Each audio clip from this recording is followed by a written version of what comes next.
So we're going to find out which student and which parent has the highest and the lowest screen times. Okay? So here's where we're going to start, okay? Is everybody listening? If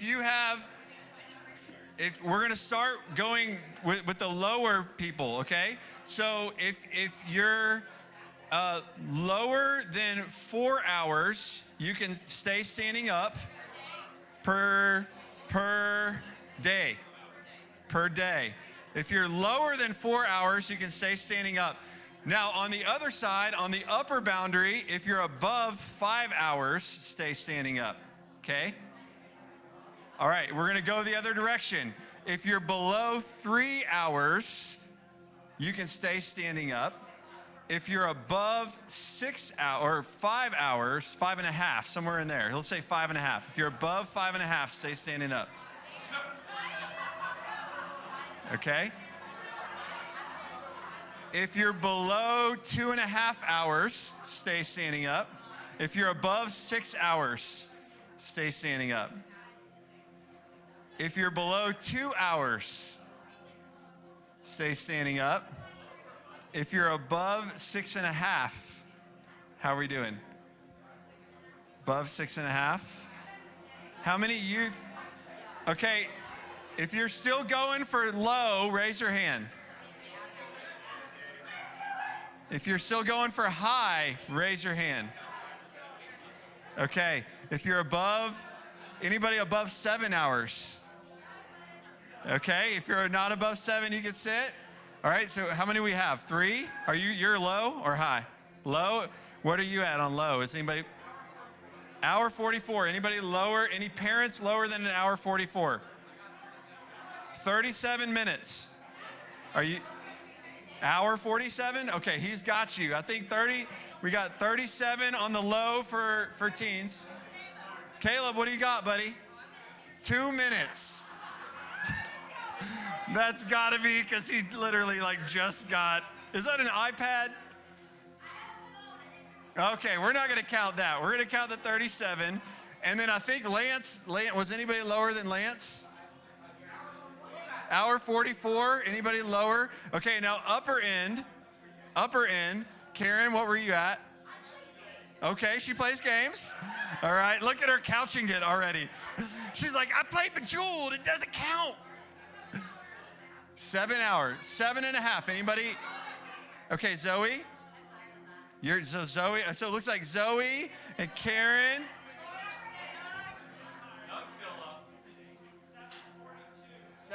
7:42. Karen. Woo! Winner! Okay. Here we go. All right. If you were highest adult, come on up. I got a book for you. I was going to give it to the lowest, and then I'm like, well, no, the highest probably needed a vote. So, hey, this book is called My Tech Wise Life. We're going to be selling it in the back afterwards for $10. It is a great resource specifically for parents and teens to foster a conversation. Oh, no, we don't get to, nope, I know better than to hand over a mic. Okay. I would like to thank some of my friends out there for this. This award I'd like to give to, thank you, Tambra, Sarita, Karen, April. Thank you all for this award. And my podcast. They called her out. Okay, who else? Who's our lowest? Who is our lowest? Right here? Here. Way to go. You're not a goober. Here, you get 2. Way to go. And then, Lance, you want Whoppers or outrageous?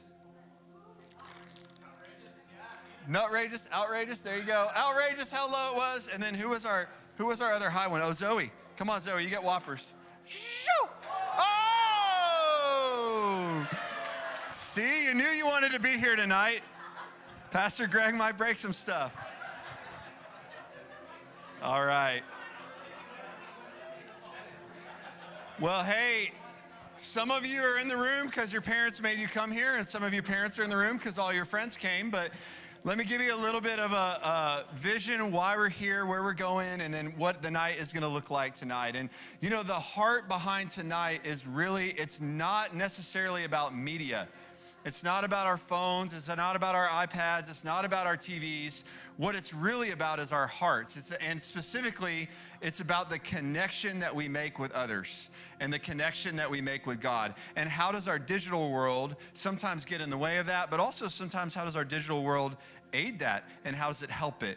And so we want to talk about that tonight as a family of God who desires above all else to pursue Jesus and to know him intimately. And so that's what we're going after tonight, really the heart. And this is Dawn Weibel's here tonight. We'll introduce her more in a second. But part of kind of what her organization's heart is, we don't want to tell you no, we want to tell you how. And that's really what we're here to do. We're here to help have a conversation about how. How do we do media in a way that honors God and fosters connection with one another? How do we talk about this? And for our teens in the room, I mean, you're really, if not the first generation, then 1B to grow up with this thing in your hand, to literally grow up with technology ubiquitous everywhere around you, a screen in every room, always at your hand. And we need to talk about what does that mean and how does it affect your lives and what does it look like from this point forward to make healthy choices that are really going to benefit you as you go. So, flow for the night. Any of you type A people who are like, are you just organized people who want to know where we're going? Okay, we're gonna worship here in just a second because that's what it's about. We're gonna start just putting our eyes on Jesus, and then we're gonna have dinner. You're gonna do dinner right at your tables. It's gonna be brought to you. You're gonna do it kind of family style right there. Don't cough on each other or anything like that. Okay, and then during dinner, we're going to have a few opportunities for you guys to connect. You'll notice there's some little cards on your table that look like this. So someone different at the table can grab one of these cards and you guys can have a little table conversation around what makes your best friend, or whatever yours might be, okay? And so we'll have dinner table and questions. I'll come back up and orient you to that. And then we'll introduce Dawn Weibel. So here, we may not have her lovely picture up yet, but she's in the back of the room. And we'll have her come forward and share a little bit with us about this digital world and about how do we navigate it and how do we put our investment in the most important invention still to date, which is relationships and is people. And then we're going to have breakouts. So all our youth are going to go outside. You're going to get to sit around some campfires, hang out with your crew, have a little talk about your parents and how you straighten them out and get them off their phones. Okay, parents, we're going to be in here. We're going to have a little breakout. Dawn will be talking directly to us. And then we'll end the night back together in the room to have some family conversations and hopefully get some traction and some dialogue and some connection going that spurs us into action and helps us obey and respond to Jesus. Sound good? Awesome. All right, well, let me pray for us. Why don't you guys go ahead and stand up as I pray, and we're going to worship together. So, Father in heaven, I thank you for this room. Just the life that is here, the family. There's nothing better than family. And you love family so much that you died for it. That we were sons and daughters that were astray and alienated and cut off. And you made a way so that we could be adopted, that we could be grafted back into your family. And so I thank you, even as we sit together in this room, there's just something in your heart that swells, that takes such delight, yes, in the family of God, but also in the natural family.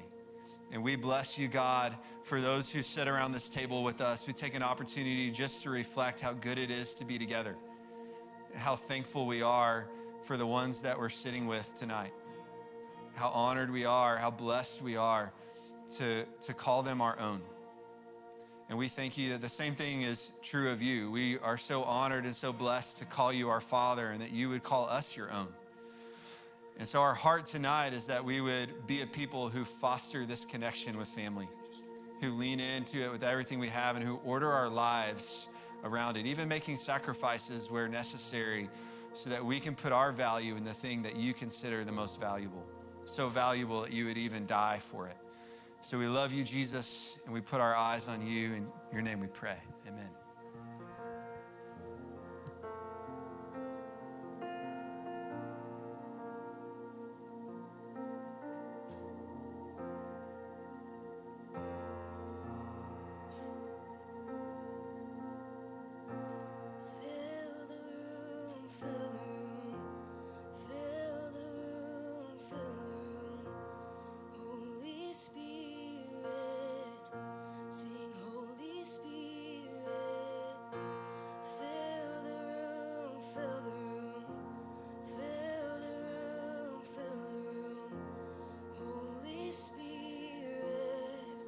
Just invite the Holy Spirit. Sing, fill the room.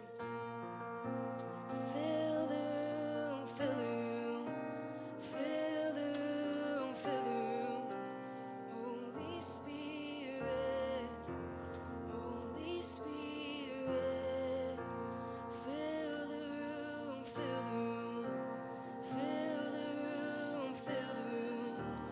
Holy Spirit, Holy Spirit, won't you come and fill the room, fill the room, fill the room, fill the room.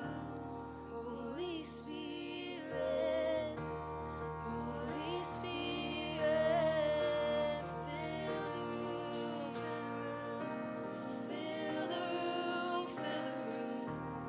Holy Spirit, oh Holy Spirit, won't you come and fill the room, fill the room, fill the room, fill the room. Holy Spirit, Holy Spirit, fill the room, fill the room, fill the room, fill the room. Holy Spirit, Holy Spirit.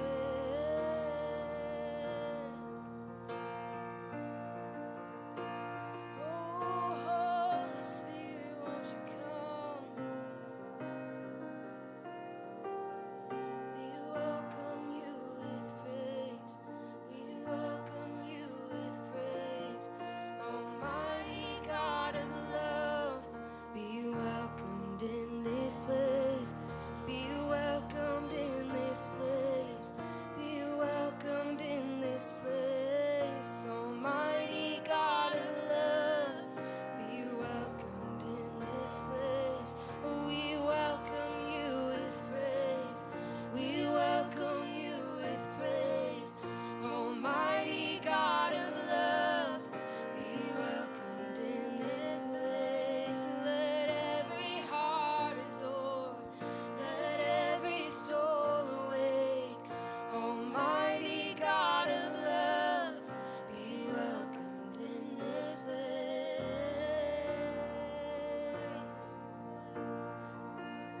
Oh, we welcome you in this place.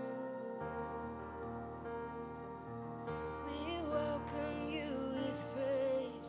We welcome you with praise. Almighty God of love, be welcomed in this place. We welcome you with praise. We welcome you with praise.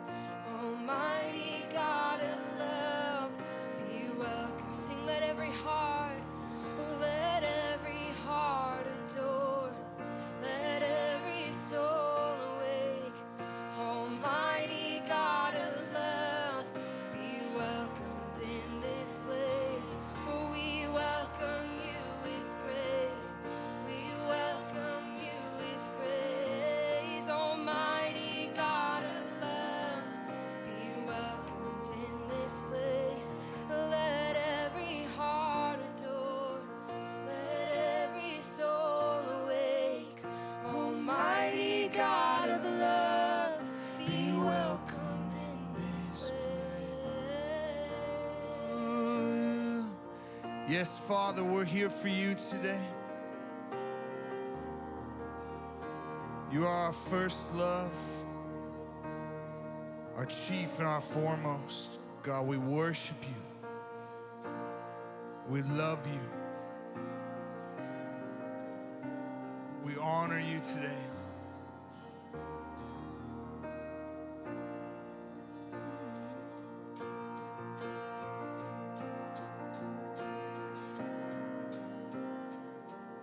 Sing, we're heaven-spun creations.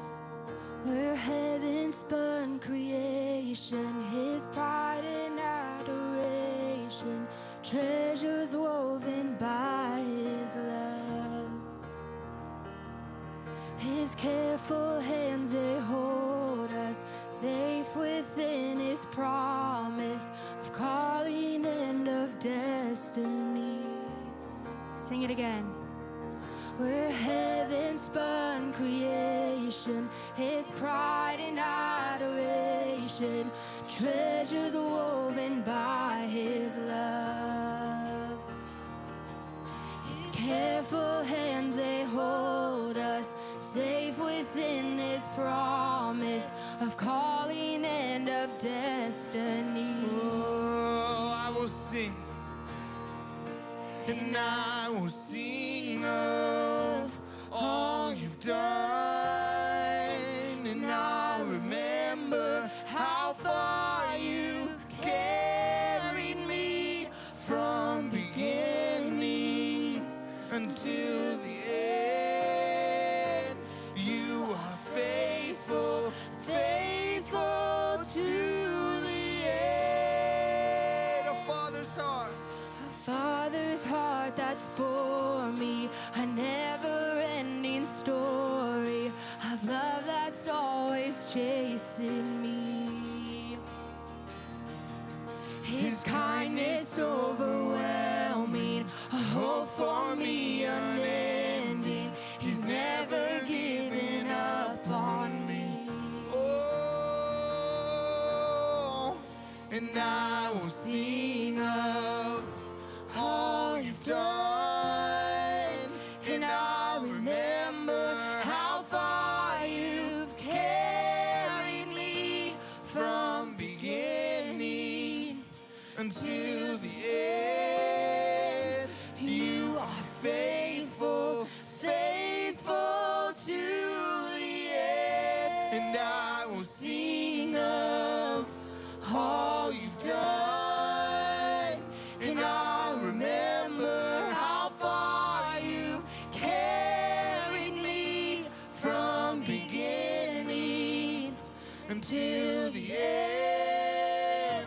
You are faithful, faithful to the end. Until the end. Oh, until the end. I know you're faithful until the end. There wasn't a day. There wasn't a day that you weren't by my side. There wasn't a day that you let me fall. In all of my life, your love has been true. With all of my life, I will worship you. There wasn't a day that you weren't by my side. There wasn't a day that you let me fall. In all of my life, your love has been true. In all of my life, I will worship you. We worship. Worship you, Jesus. I will sing of all you've done, and I will sing of all you've done, and I'll remember how far you've carried me from beginning until the end. You are faithful, faithful to the end.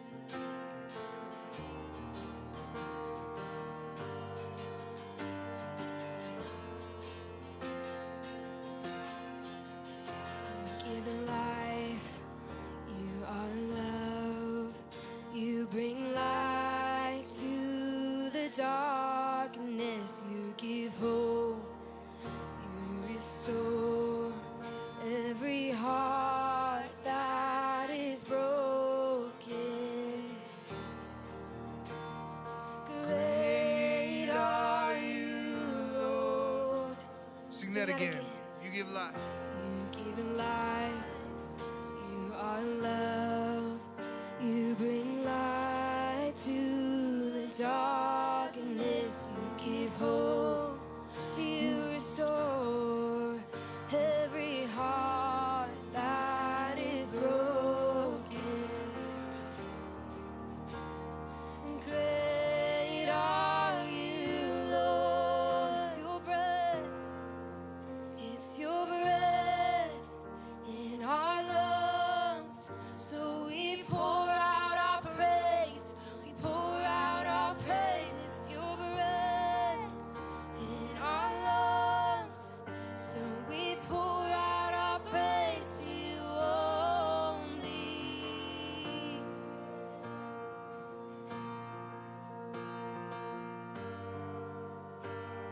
Oh, to you only. You give life. You are love.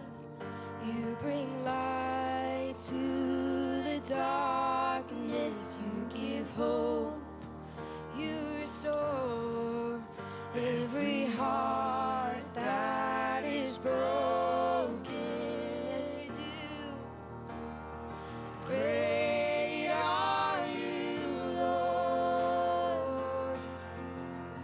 It's your breath in our lungs. So we pour out our praise. We pour out our praise. It's your breath in our lungs. So we pour out our praise to you only. It's your breath in our lungs. So we pour out our praise. We pour out our praise. It's your breath in our lungs. So we pour out our praise to you only. Oh, you're so worthy.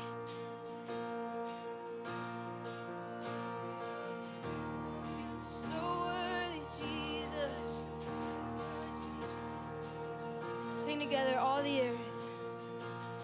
And all the earth will shout your praise. Our hearts will cry. These bones will sing. Great are you, Lord. Yeah, come on, lift your voice today.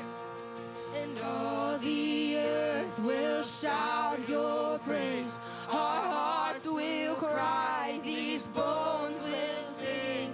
Great are you, Lord. All the earth. And all the earth will shout your praise. Our hearts will cry. These bones will sing. Great are you, Lord. It's your breath in our lungs. So we pour out our praise. We pour out our praise. It's your breath in our lungs. So we pour out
There's no one greater.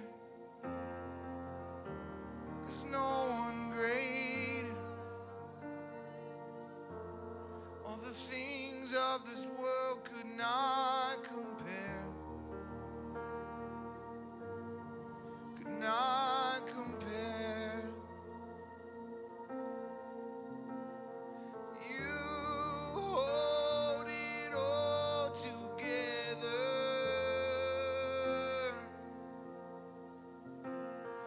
You hold it all together.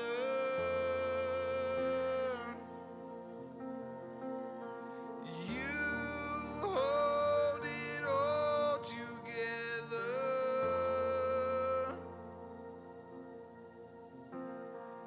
You hold it all together. You hold it all together. Hold it all together.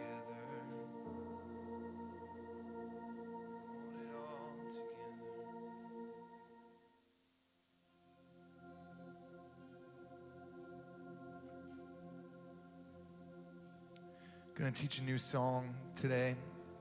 Some of you may have heard it. It's by Maverick City Music. It's called When I Lock Eyes with You.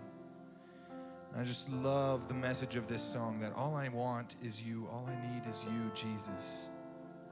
Because when I look at you, when I behold you, Jesus, everything changes. Everything else just doesn't matter as much because I behold you. So as you catch on, the chorus is really easy. As you catch on, just sing it with us.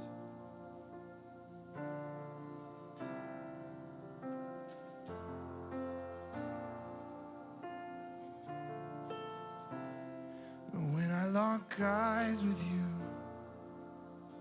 I see my reflection. When I lock eyes with you,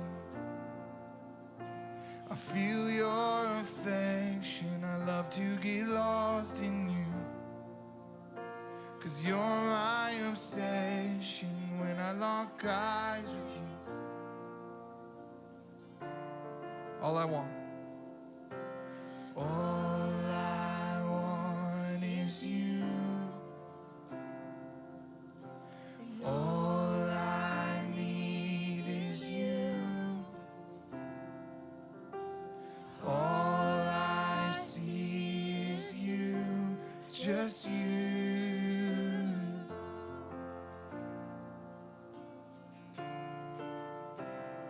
And when I lock eyes with you, I see my reflection. When I lock eyes with you, I feel your affection. I love to get lost in you. You're my obsession. And when I lock eyes with you, all I want is you. All I need is you. And all I see is you, just you. All I want, oh, all I want is you. Jesus. And All I need is you. Just sing right to him today. and All I see is you, just you. just you. Sing that again, one more time. All I want. All I want is you. And all I see is you. All I see. And all I see is you. Just you. Just you.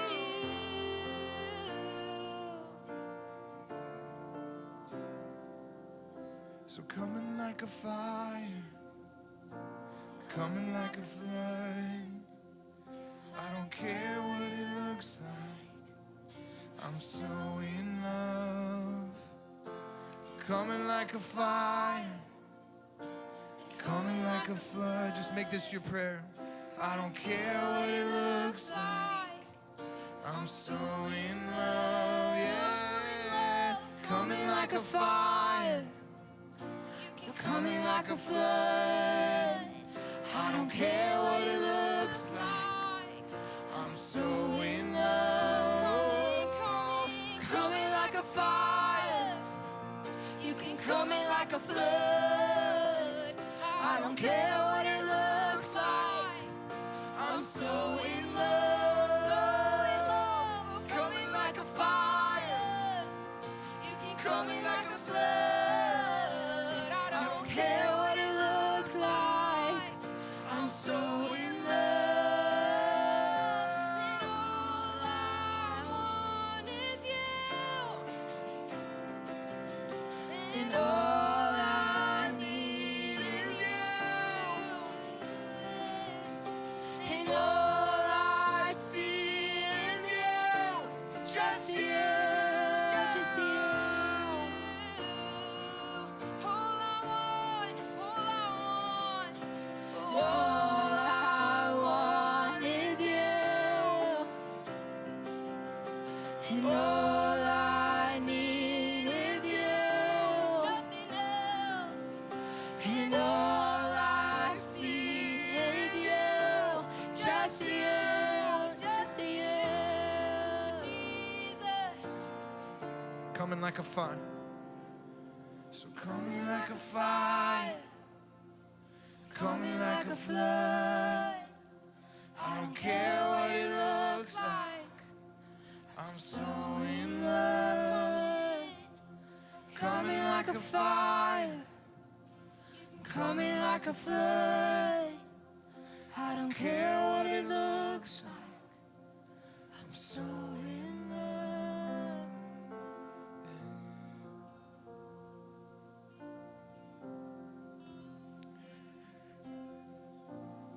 So we just confess together as a family of God that all we need is you.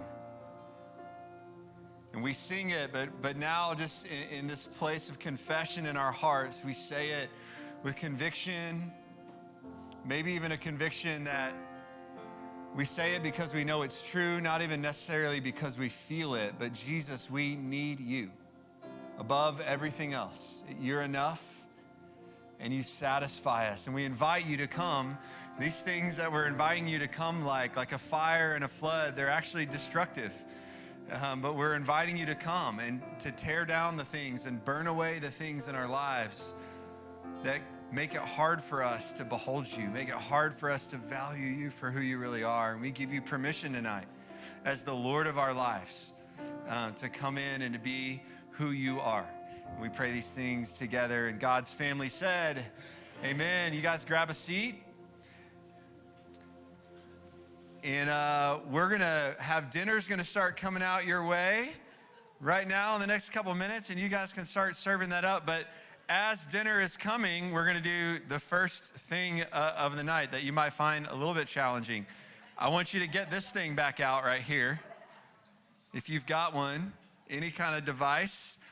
And do you see that lovely gold basket that Tambra already has her hands on? Your phone is going to go right into that basket for dinner. All right, throw it in there. Way to go. If it makes you feel any better, I'm supposedly leading this thing, and I left my phone up here during worship, and I was like, where's my phone? Where's my phone? And then I saw it up here, and I was like, I'll be okay for 10 minutes without my cell phone. Yeah, throw your Apple Watches, look at how full those baskets are. I love it. I love it. Okay. So here's what's happening. The food is coming out your way. I mentioned it a minute ago. You've got some table questions there. We're having a nice family dinner, okay? So pick these up. You can make up your own questions if you want to. Pick these up, connect with each other for a minute. If you run out of time and run out of questions, lean over to the table next to you and say, hey, give us one of yours that you already used up. They're different on every table, so have a great meal. a handheld? I think we were going to do the.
Okay.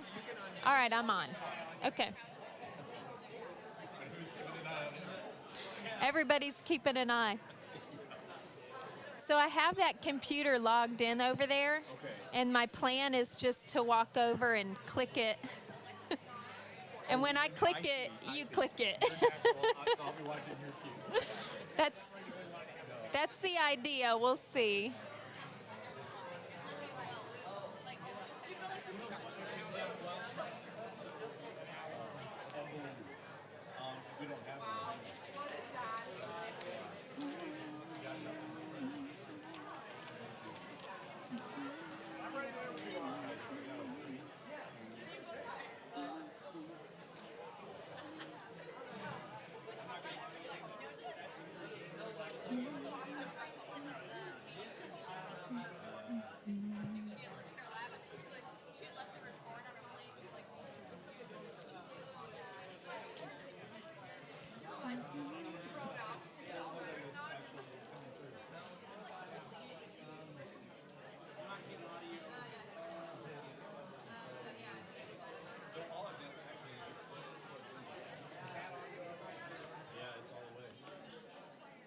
Is this mute off? Yeah.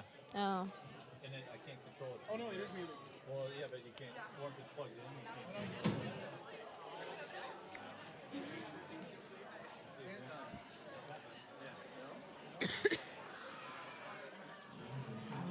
Oh, there it goes.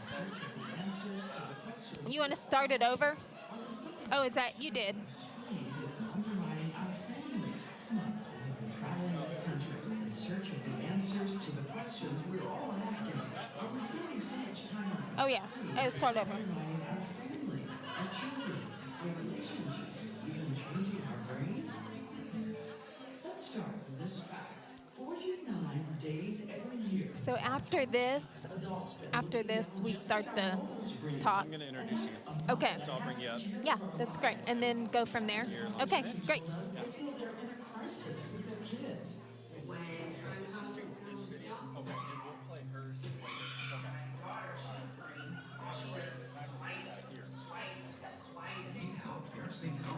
And kids have something they want to say to grown-ups.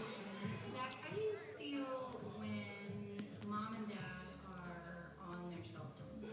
Irritated? So a few months ago, we sent out a message asking all of you to tell us what you're feeling about this new world. And is there a struggle inside your home? One of the messages that came back to us was this one from a family asking for help. So we headed to the Midwest and arrived at the house where this family has agreed to let us install 6 cameras and software to keep track of their time on devices over the course of about 30 hours on a weekend. And here they are, that family who agreed to open their lives to do something great. Oh, that'd be great. To help your I think life it'll too. play while yours. She's an executive at a large global manufacturer. Yeah, I'm supposed to be done at 7. What is it? 7. So yeah. 3 at home. So we're rolling. On Friday, as school is over. The youngest child, 12-year-old Johnny, puts on his headphones and gets ready to spend the rest of the afternoon locked into the video game Fortnite. He tells on camera he agreed with his mom. He wants to spend more family. Said like our family needs help because we really don't know what we're doing. Sometimes it gets like really like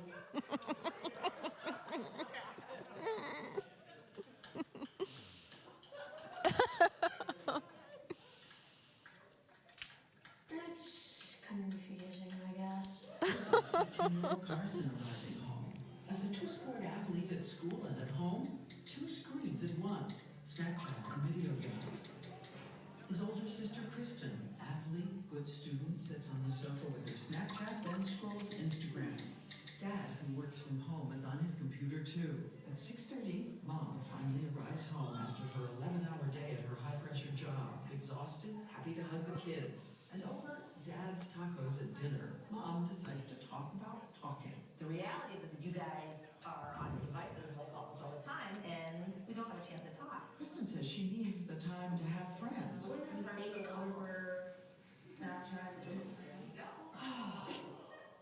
Michelle says over the years she tried to set limits, but it always rolled back, and she's pretty much given up. Our cameras keep rolling on Saturday, and later when we sit down to scroll through the 30 hours of tape from our stay, Here we are, Johnny's basketball game. we see what it's like when the family makes a trip to the middle school basketball game, or plays cards for about an hour, or the loving kids have such a good time, which makes it striking. And we also see They could scenes leave like this. dessert on y'all's Eyes table. fixed on screens for hour after hour. Just leave 'em Screens in out. which Nothing seems to move except a scrolling finger and their little dog.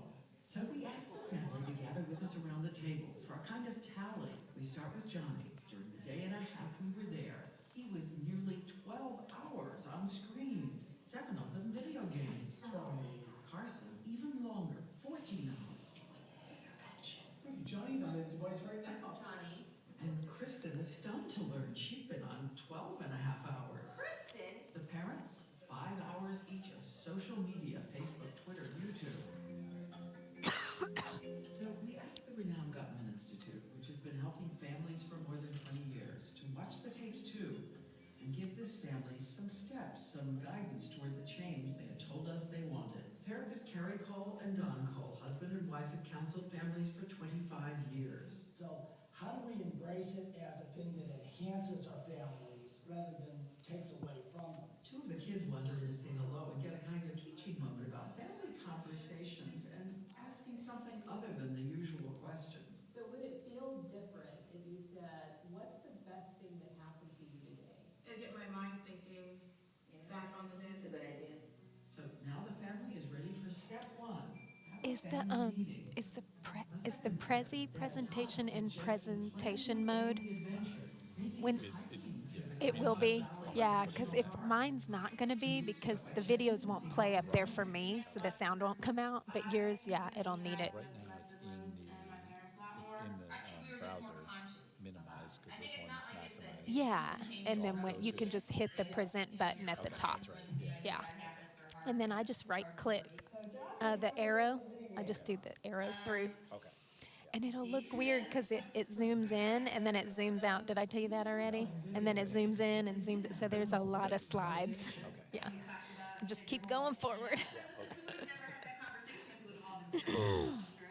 And if we're running short on time and I say we're going to skip a video, you can just keep clicking forward and it'll skip it. Social media, but use it to connect with each other about your day. Everyone loves my mom. All my friends love my mom. So when they see that I got a Snapchat from her, everyone kind of gathers around my phone. And So I get to like participate in their school day.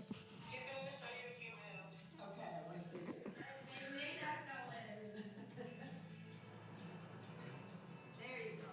Nicely done. Looking at this, I thought this is kind of like life when you're trying to change. Timer because You we took won't these sing two. Okay, I've got my phone. you miss. I've got my phone up there. Start again. But the time will help. All right, you can go ahead and click it off. Hey, well, it's my honor and joy to bring up Dawn Weibel. Let's give her a round of applause as she comes. And I'll let her tell more of her story, but it is thrilling as Alex and I have been having conversations with her and reached out to her and started to express our heart and what we really felt like our family needed. There was this kind of instant connection with her as we started to process on the phone and really get a sense of what her vision was and what her heart beats for.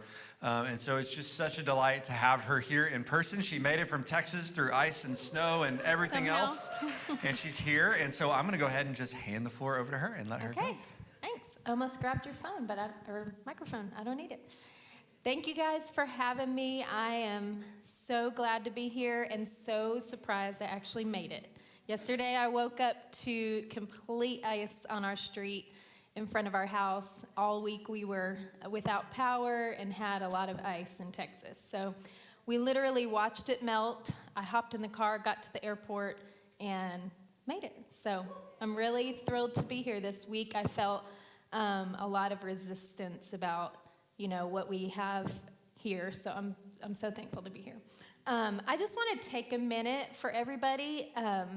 and just say, I know I love that Diane Sawyer series. There's actually, that's just a short clip, but there is a full 2020. If you haven't seen it yet, you can Google it.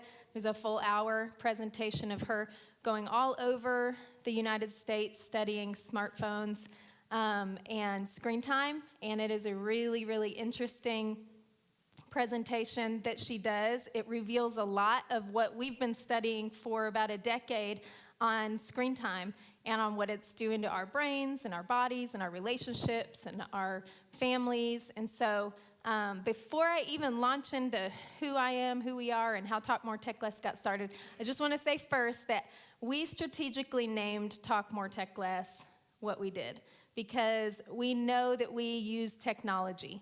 And just like anything else in our lives, that it has a purpose, and I'm going to talk a little bit more about how it's an actual tool to help us succeed. And it's also something that we don't need to ignore. We don't need to ignore what it's doing to our society. So the information I'm going to present to you tonight and the stories I'm going to share hopefully will open your eyes, but also I hope it just opens your heart to what you want to experience with your families, the values that you guys have in your own life, and that. And so I'm going to go ahead and get started, and we are Talk More, Tech Less. My husband runs an outdoor ministry, getting boys, junior high and high school boys outside, hunting, fishing. They do camping trips. I was a teacher. We were doing youth ministry for the past 20 years. So how this started is it started really organically. Actually, I have my phone in my pocket. Put it up here for time. It started really organically with spending time with youth. And we know that technology builds really quickly. It goes really fast. Our very first detox box, this is our box to put your phone in. Our very first detox box was tiny because we had Blackberries. Actually, before I had a Blackberry, I had a Sliver, which is even smaller. And so our very first box was tiny, and we ended up getting a big one so we can put all the phones, because the iPhone 11 turned out to be way too big for our box, so we had to rebuild it. But just as technology's progressed so fast, so has everything that we're trying to learn and we're trying to study as human beings. And so I was a teacher. I was teaching. We were spending a lot of time with kids, and we just saw this digital shift literally happen right before our eyes. We were at summer camp, and the boys had, I don't know if this is on here yet, but yeah, the next slide. The boys had these boxes of, they just had leftover wood, and they were talking about how they were up really late on their phones, and they weren't getting good sleep health, and they were on websites they shouldn't be on. And so we said, well, let's go ahead and build something for you to put your phone in.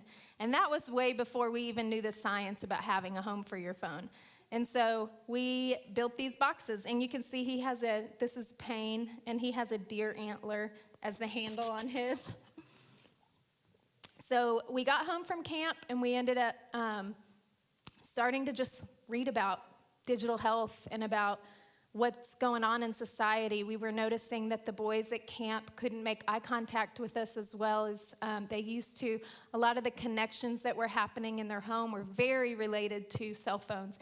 Even looking back at statistics on divorces in their families linked to cell phones. And so we started to just dive into what was going on with that and found a lot. Sorry, I'm not having my clicker, but I have the one on the school presentations.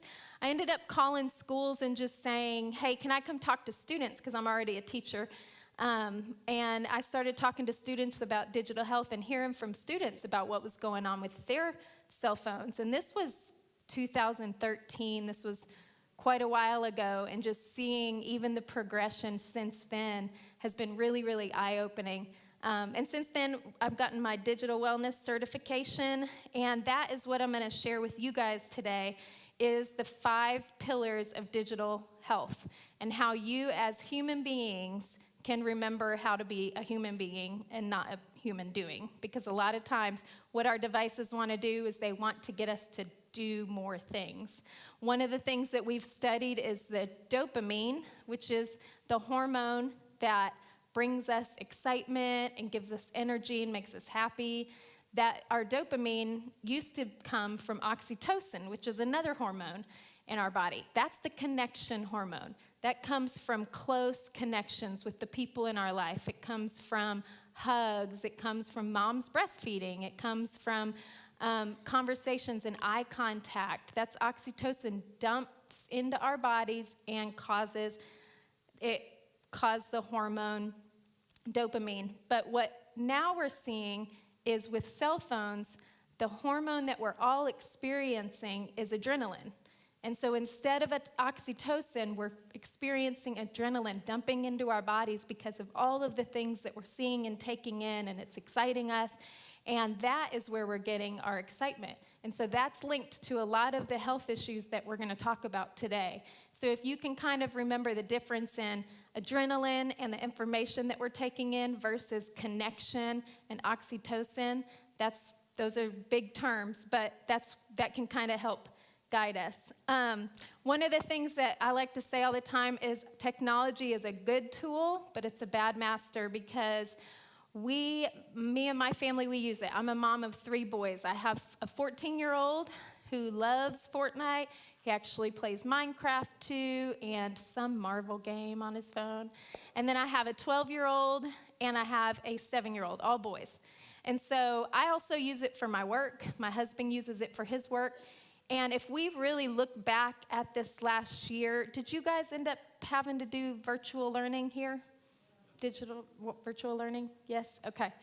And then did the church have to shut down for a little while too? Okay. I wasn't sure if it was every state. But so if we look back at 2020, we saw not only I've been seeing this progression happening over the last decade, but we saw it just speed ahead this last year. And everyone went behind screens, whether it was from our work or from our school or even just hanging out with friends. I mean, all of it went behind screens. And so not only does all of this in the past affect us, but this past year really thrust us forward into this digital world. And so today we're going to talk about how to keep that. Sorry. I'm trying to get to the next one. So we're going to go to physical health. We're going to talk about how to keep our 5 areas of our lives healthy. And the first one is our body. The second one is our minds. The third one is our work. The fourth one is our people. That's our relationships, and that's really where Talk More, Tech Less started. And the fifth one is our ethics, which is really about online safety and what we do, our behaviors online. And so I'm going to share a lot of information with you. I'm going to go through it, and then we're going to have some time for reflection and conversation and questions even with each other. So I want you to kind of just pay attention. Our phones are put away. They're not distracted. And just listen to some of this and take it in and see what you relate to in your own families and how you can use this information to help you. I want everybody to walk away tonight feeling like empowered, that they're getting tools, not to walk away feeling shame, not to walk away feeling like more divided. I want you to walk away feeling empowered. And so I'm going to give you a couple tools for you to be able to use in your own homes. With physical health, a friend once told me that our bodies are our prophets. We can only push through for so long until they begin to tell us information that we need to stop and listen to. When it comes to our physical health, we're seeing all kinds of issues that need tending to in the realm of digital wellness and human bodies. Our bodies were not made to carry all that our phones are doing to us, and it's beginning to show. The sleep health epidemic, eye health, and tech neck are just some of the headlines that we read about in the news. Blue light glasses, protecting our eyes, and increased rates of myopia developing in young children are being more heavily researched.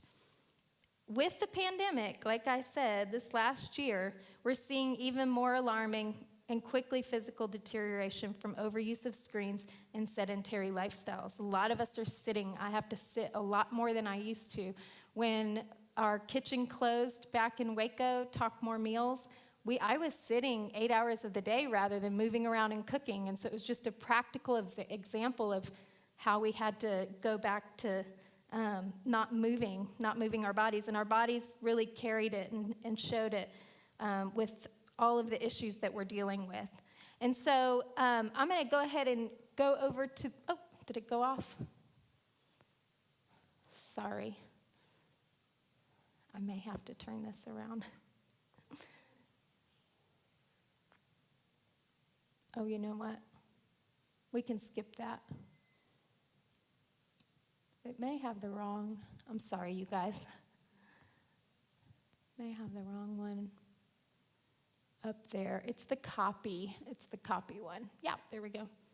So if we look at the sleep health in America, 72% of kids have devices in their room at bedtime, and 82% of teens sleep with devices next to them. Many teens suffer, and college students especially, suffer from treatable sleep disorders such as narcolepsy, insomnia, restless leg syndrome, or sleep apnea. I'm throwing a lot of slumber parties at my house not this last year, of course, but these years. And it's hard to find somebody that's not taking melatonin right now. A lot of us need melatonin to fall asleep.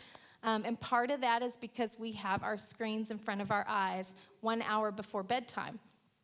And if you take your screen and put it away 1 hour before bedtime, your melatonin levels in your body will naturally rise. And then you'll be able to fall asleep and stay asleep longer.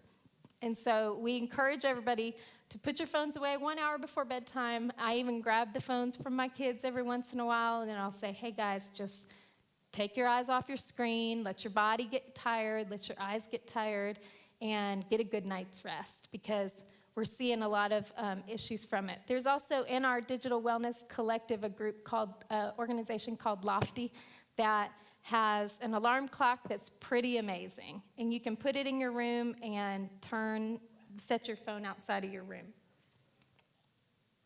So you can find them at bylofty.com. We're also seeing, like I said, a lot of eye health issues. A lot of doctors are saying that they are having to look into they're seeing a lot of little kids with glasses because the screens are very different than a television or a screen. So your eyes are receiving that a lot better than if I had a screen in front of my eyes this close. And so it's causing our eyes to have issues. And then research found that greater than 3 hours of screens per day increases the odds of myopia. And so if you can limit your screen time to keep it at a distance or limit it to make it less, then it's going to help your eye issues. The average American kid spends 4 to 7 minutes a day outdoors. And so we know that so much connection happens outdoors. This is just free time. This is not sports related. But really, I speak in schools to about 400 kids. I had 400 kids sitting in front of me. And I said, who's going outside after school? And about 1/4 of them raised their hand. And everybody else was going home to play their games. And that's what they said. And that's just where we are right now. And so we started brainstorming ideas. What can you do outside after school? And some of the kids that had their hands raised, they said, we're going to go on a bike ride. We're going to throw rocks in a pond. We have a pond outside.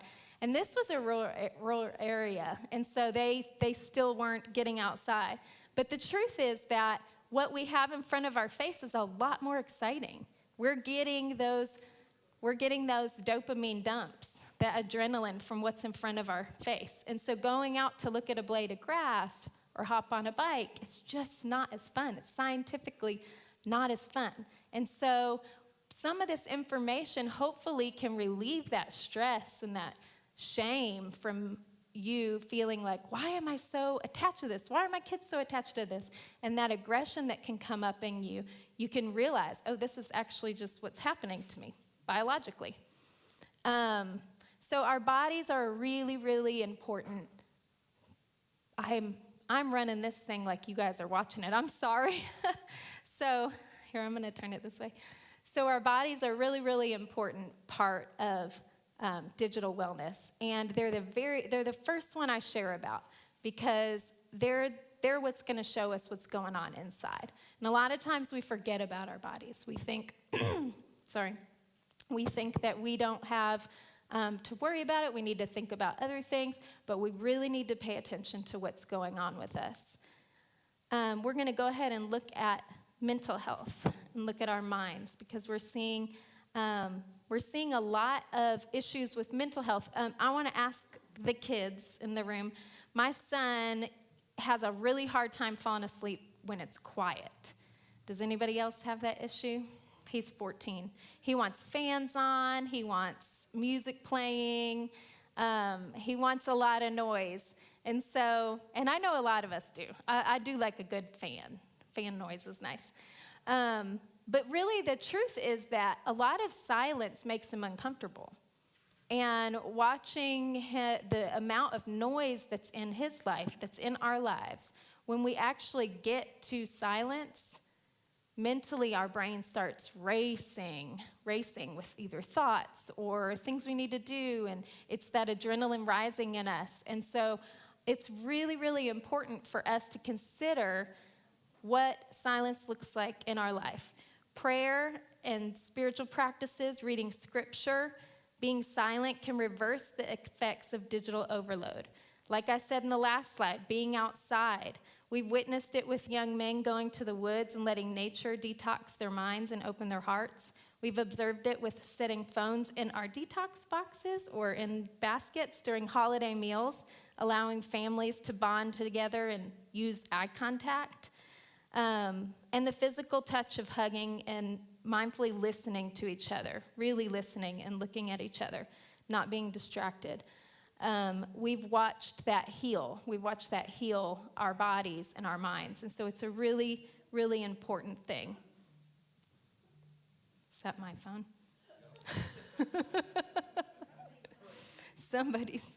No, it's not mine, but I thought it was. If you look at these numbers real quick, I'm going to skip through this part pretty quickly, but economic stress from just this last year went from 46 to 70. This was just in 2020. Work stress from 64 to 70. Future of the nation stress, 66 to 83. Not a surprise, actually. Parents had the biggest increase in stress, and the World Health Organization says stress has become a worldwide epidemic, obviously. So if we look at what stress is practically, it is having our resources lower than our responsibilities higher than our resources. So we wake up in the morning and we think, I don't have enough. I don't have enough of whatever I need to reduce this stress. And so a lot of times, next slide, please. A lot of times what we do is we go to our phones, because when we're bored or when we're stressed out or just habitually, we're going to pick it up and scroll.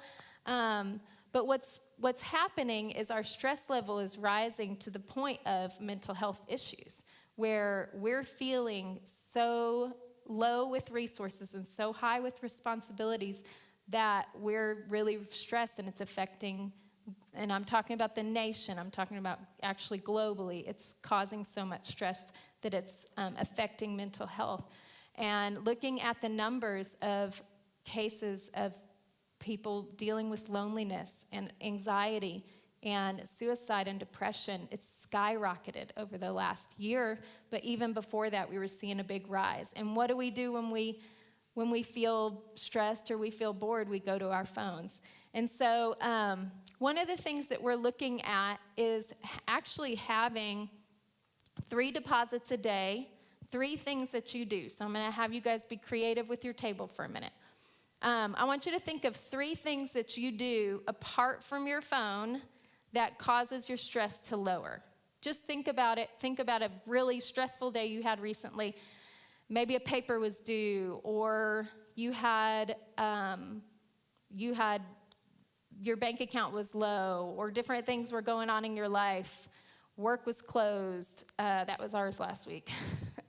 So think of something that's really stressful, and what did you do? And write it down honestly. You don't have to write anything on this list, but write it down honestly. Does anybody, I think there's some cards on your table. Or you could just talk about it for a second. What are 3 things that you did?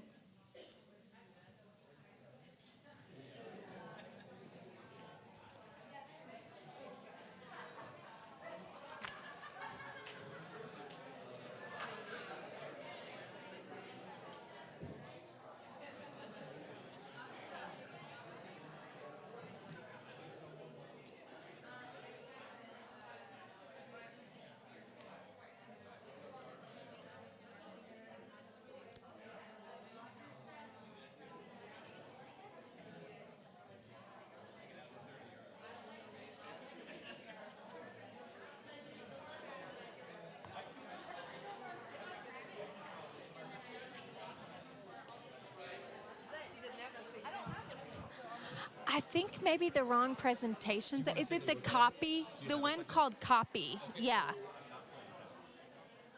Well, if you want to get to that slide on copy, I shortened it, so I feel like that's why I may be off. Okay. Yeah, that one. So play this one. Well, okay. I noticed I I had more slides than you did. So he 'cause I had one downloaded and open, really? and that's going to play the videos. That's what I'm nervous about, that the videos won't play. Okay, so and I think it's on the desktop. Okay, so it doesn't have So to be in can Chrome. it shrink down? Oh, it's not shrinking.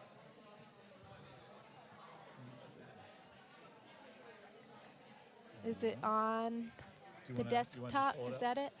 Yeah, Is this- that's there it. is. Yeah, so is it not going to play though? Oh, shoot. Did Is it just there a- download the... Oh, it's in preview. See, I think that's the problem. It needs a player. Yeah, it may not play the videos then, but that's okay. You want to try So one? I unplugged it. We can open it's back okay. up. It's okay. Go back to Chrome. Okay. Let's try one back here. If you want to just open copy and just start it. They're all gone. Oh, I think when I hit X. let's see if it'll open back up. Great. Well, it's saying it's presenting. Well, I pulled the plug. Oh, great. Yeah, Do you see, wanna it's try a not. video from in here and see what it No, I think it'll take too long. Let's see. I'm going to go back to the dashboard, and then I'm going to go to copy. Where is the copy that? This one? And then we'll see if it'll present. Okay, please do it. So click full screen. I couldn't get it. It had the bar of the browser. It wouldn't. There we go. Now it's going full screen. That's good. All right, so I'm going to That looks way better. click through to... There's less slides in this one. than Yeah, the last yeah, this is the right one. It's so different doing it without me clicking, but you're doing a great one. job. Well, I'm trying. Just give You're me all doing the a great cues. I job. don't think anyone minds. Well, We'll and I just- think, yeah, I'm trying to that's watch great. you. But I did have almost an extra slide for every time you clicked, so I was waiting. Oh, yeah, yeah, that's what I was thinking. But Okay, I'm we'll watching just you. start it I on think I'm District. You're doing great. You're doing great.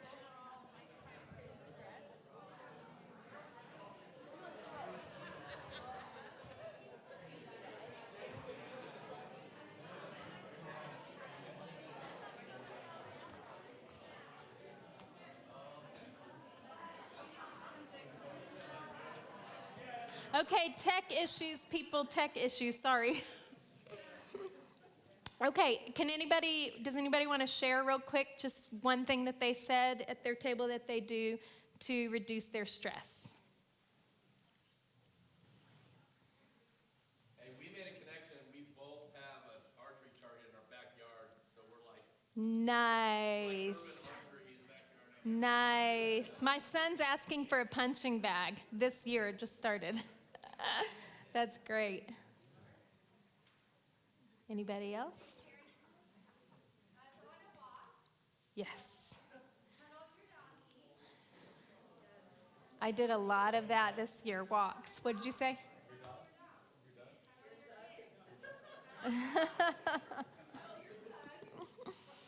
Yep, I did a lot of walks this week, this past year. Did anybody say go to your phones? No, oh, I did. You're right. You corrected me. You did.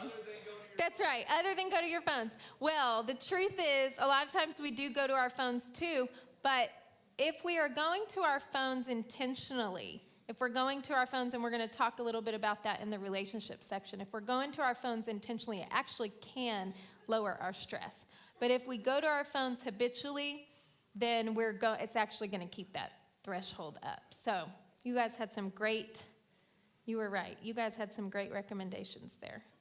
Okay, so I want to talk real quick about about productivity in our life too, because when I speak at schools, I talk to students about the two purposes of technology were for productivity and connection. Those are the very two. You think about airplanes, they're making it faster. You think about this presentation I'm doing, well, it's supposed to be working, but we're having a little technical difficulties. But it's a lot better than me handwriting everything and handing out forms. So technology actually does make things more productive for us. When everything had to go virtual, a lot of schools were really thankful that we had iPads and technology so that we could continue learning. And so there is major purpose in technology, but in productivity, but it can also block our productivity when we have too many things going. There's a lot of studies going on about multitasking versus focused and deep work, and our brains multitasking between different things is actually dividing and splitting our attention so that we are less productive. There's a slide, yep, you had it up there. There's a slide that you lose 23 minutes each time that you get distracted by your phone. So if you are in deep concentration and you get distracted, your mind requires 23 minutes of refocus time to get back to that task. So I tell students a lot of times, because a lot of your work is on documents, it's on Google Docs or different ways you need to use your technology. And so you'll see things pop up, and it's distracting you from actually getting your work done, where your work could maybe only take 45 minutes. It's ended up taking 5 hours because of all the other side things we're doing. And so if we can really focus in on when we have work to do, get it done, and then when we're not, we can walk away from it and do something different. Under the deep work, I think it's the next slide, yep. This is a great app to have, and it's software to have on your devices. It's called the Freedom app, and it will block other sites. You can go in and design it to select the sites you want to block. And so when you're ready to do your work, you click into this, and it'll block everything else so you can get focused on work. A lot of writers use this when they're writing books and they're too distracted doing everything else. They use the Freedom app. And so it's a great, and I think they have at the beginning it's free, and then you can upgrade it or whatever. We're going to go ahead and move into the relationship section, if you don't mind there. So I talked to you about, this is really where Talk More, Tech Less got its start. We had seen so many connections actually breaking when handheld phones came on the scene. The two areas I said that technology is for it's for productivity and connection. The connection piece was huge.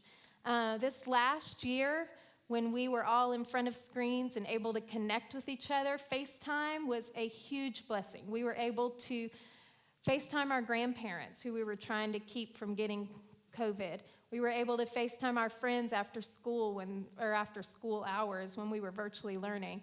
And so we could still see each other, and we could use technology to connect us. But what has happened with our relationships is there's so many areas that it has affected. And so we're going to talk about two different areas. We're going to talk about how to have closer relationship and connection on screen and off screen. So we're going to go to the off screen first. This is a crazy statistic, but even just 15 minutes of meaningful talk a day reduces the cycle of cyberbullying in someone's life. And that statistic is just specifically linked to cyberbullying, but the truth is 15 minutes of connection and deep talk a day can change the course of someone's life. And that's a bowl of cereal at breakfast before you leave for school. That's a quick dinner before your ball game. I mean, 15 minutes isn't long, but it's not happening daily anymore in families. We're so busy. We're, like I said at the beginning, we're doing a lot of doing. We're not doing a lot of being. And this last year actually gave us an opportunity to be with some of the people in our lives, and we saw some things shift. But the truth is, our lives are very, very fast-paced. And so we're not taking the time to really connect with each other and find out. When we talk about cyberbullying, we say it's simple questions like, what happened today? That was really mean of her to say that. Or, hey, you know, there's a way you can report that anonymously at the school, and then they can report it and it stops. But only 10% of kids tell any adult, any trusted adult, about cyberbullying or any kind of bullying. And one of the things I asked them about, and I know some of the answers, but I'll say, hey, so why do you think only 10% of you tell when you see something going wrong at school? And of course, the easy answers are, we don't want to be a snitch. We think our phones will get taken away. We don't want to lose our friendships, so we don't say anything. Or we don't want to look. We don't want to be embarrassed. But some of the ones that really surprised me was, why should we stop being mean when everybody else in the world is being mean? Why should we stop being mean when all the comments on Facebook are mean? That's bullying, right? And so really, it's almost like turning the camera back on us, parents and adults, as models, because it's really, really easy for people to get behind a keyboard and get real brave, and be really mean, and say things they would never say to someone's face. And so having 15 minutes to be able to connect and talk through some of these things really changes. It can change a life. The other thing you can do off screen is unplug together. You guys are doing it tonight, having dinner together. I don't know if we did we do the values talk question on family values? So one of the practices, you can do this at home. One of the practices I like to do is having a family values conversation with each other and just saying, what do we value as a family? Like, what are 3 things that we value? Do we value travel? Do we like to travel together? Do we value good food? Do we like to cook, or do we like to go out to eat at good places? What are some things that we value? And then align your time of unplugging with those values. So maybe it's saying, hey, let's not buy all of the skins on Fortnite and save that money, and we'll go do this together. Just kind of adapting through, thinking through, how can we have time, take time away from our phones and align it with our family values of what is important to us. If you look at some of the relationship research, these are just simple things that I pulled out from some of the studies, but it talks about really being in the moment, like making memories together. A lot of times we take our camera to make memories, or we film and post, and we want to be in the moment. Insta, you know, a lot of times I feel weird posting after because it's Insta, but I'll just say it's latergram, not Instagram. But people who took photos to share on Facebook experienced less enjoyment and less engagement with the scene compared to those who took photos purely for their own pleasure. So having the photos on your phone and just keeping them because they're important to you, or you're going to make a photo album later, those people experience more pleasure in that moment than people that were posting it. I think that's so interesting, just about the instant and kind of the who's watching aspect of it. And then closer analysis indicated that taking photos to share on social media increases a user's focus on their own self-identity and self-presentation, distracting them from connecting to the world around them. We've all experienced that in a moment where we feel like this is a really important moment, but Grandma's going to want to see it, so let's send it to her, you know, and you're kind of trying to pose it, or you're thinking more about what do I look like, and redo the video 3 times, make sure I'm looking right, and then delete the other ones. You know, it's self-presentation. All of that's impacting you actually separating out from the moment that you were meant to live in. So it's not just like sinking down into our deep heart thinking about that. It's actually scientifically happening too in our brains. There's also just the mere presence of a mobile phone can disrupt the connection between two people, leading to reduced feelings of empathy, trust, and a sense of closeness. In a series of studies, researchers found out when pairs of strangers were asked to have a meaningful conversation, their ability to connect emotionally was significantly reduced if a mobile phone was visible. So it is true, if you're at dinner and the phone's up, even if it just feels so natural, because it's always there, there is something in between it. And if you can put it away, maybe it's just a special moment, maybe it's just a Wednesday, let's set the phones away on Wednesdays. Then that connection's going to be deeper in that moment. Will this video play, do you think? Let's try it.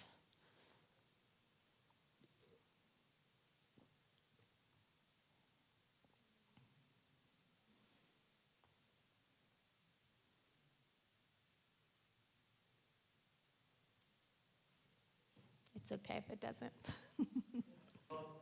Oh, there we go. There we go. Okay.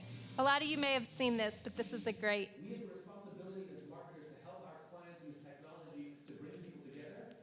We have a responsibility as companies to offer the people who work in our companies a sense that we're helping them build their confidence, that we're helping them overcome their addictions, that we're going to teach them patience, and we're going to teach them how to build strong personal relationships. We don't have a choice. We have a higher burden upon us. And there's so many little things that we can do that we're failing horribly at. It is so easy. Let me show you one. Can I borrow someone's phone, please? Anyone? This is the mere presence research. Thank you.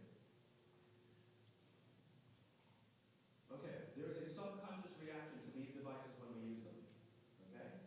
What if I were to hold my phone while I'm talking to you? I'm not checking it, it's not buzzing, it's not beeping. I'm not even nothing. I'm just holding it. Do you feel at this moment that you are the most important thing to me right now? No, you do not. Because there is a subconscious reaction we have to the device. When it is out, it makes the people around us feel that they are less important. So when we're walking down the halls in our offices and somebody says, hey boss, can I ask you a question? You go, sure, what's on your mind? We've just told them they're not that important. Or we can go, sure, what's on your mind? And if you don't have a pocket, find a shelf, put it on the shelf, come back and say, sure, what's on your mind? When we show up to a meeting, or a lunch, or a dinner, with our colleagues, our clients, or our friends, or our families, and we put the phone on the table, we have announced to everyone in the room that they are not that important to us. And by the way, putting the phone upside down is not more polite. My favorite one is in the meeting or at a lunch with someone, that the phone will ring and the caller ID will pop up and they will go, I'm not going to get it. Oh, so magnanimous. Oh, we're lucky to eat with you today. Or they could just put the damn thing away. Oh, sorry. Bad word. When somebody pulls out their phone when you're with them, how uncomfortable does that make us feel? You're walking down the street with someone, they pull their phone out. We feel stupid, so what do? We pull our phones out. We're so addicted. Somebody goes to the bathroom when we're at dinner. What do we have to sit there by ourselves? God forbid we should look around the room for 5 minutes. We pull our phones out. Meetings. Awful. What do we do when a meeting happens, right? Everybody's sitting waiting for the meeting to start. Bob's running a few minutes late. Bob's here. Okay, start the meeting. Do you know when relationships are built? All that in between time. Thank you very much. So if you really look at relationships, we know that there are times when it's really, really important for us to have screens away. And like I said earlier, it's really different for every family. It's different for every situation. But there are times where you need to be connecting away from your devices, and that's important for you to come together and figure out when it's going to be. Maybe it's an hour before bedtime. Maybe it's an hour before school. Maybe it's meal times. But come together and figure out a plan for you guys to really have time where you're taking time away from your phones. We're going to look also at connection using screens. Because, did it go off? Okay. Connection using screens. So there's actually two types of capital that we can get on screens. And I'm going to just pull it in because I don't think it's up there. Oh, there we go.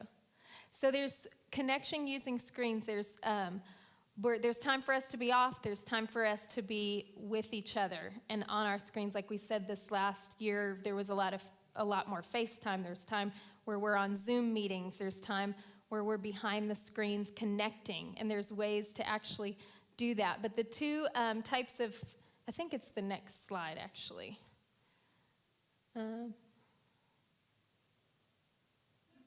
Oh, this is the Zoom one. Have you guys seen this?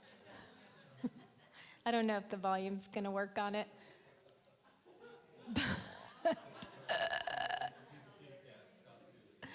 It's amazing. So the guys in court, is it working? I'm prepared to go forward with it. I'm here live. I'm not a cat. I'm not a cat. I love that. I'm not a cat, I promise. He couldn't get the filter off. and the best line is that he announced, I'm not a cat. Promise I'm not a, yeah. Y'all will have to watch that in full if you haven't seen it yet. But really, there are ways to connect online, and one of them is to have funny moments like that. Another, some of the ways to eliminate Zoom fatigue, I know a lot of people experienced it when your classrooms were virtual, when your work was virtual. Turning off the self-view. So he wouldn't have been able to see that he was a cat if he had self-view off.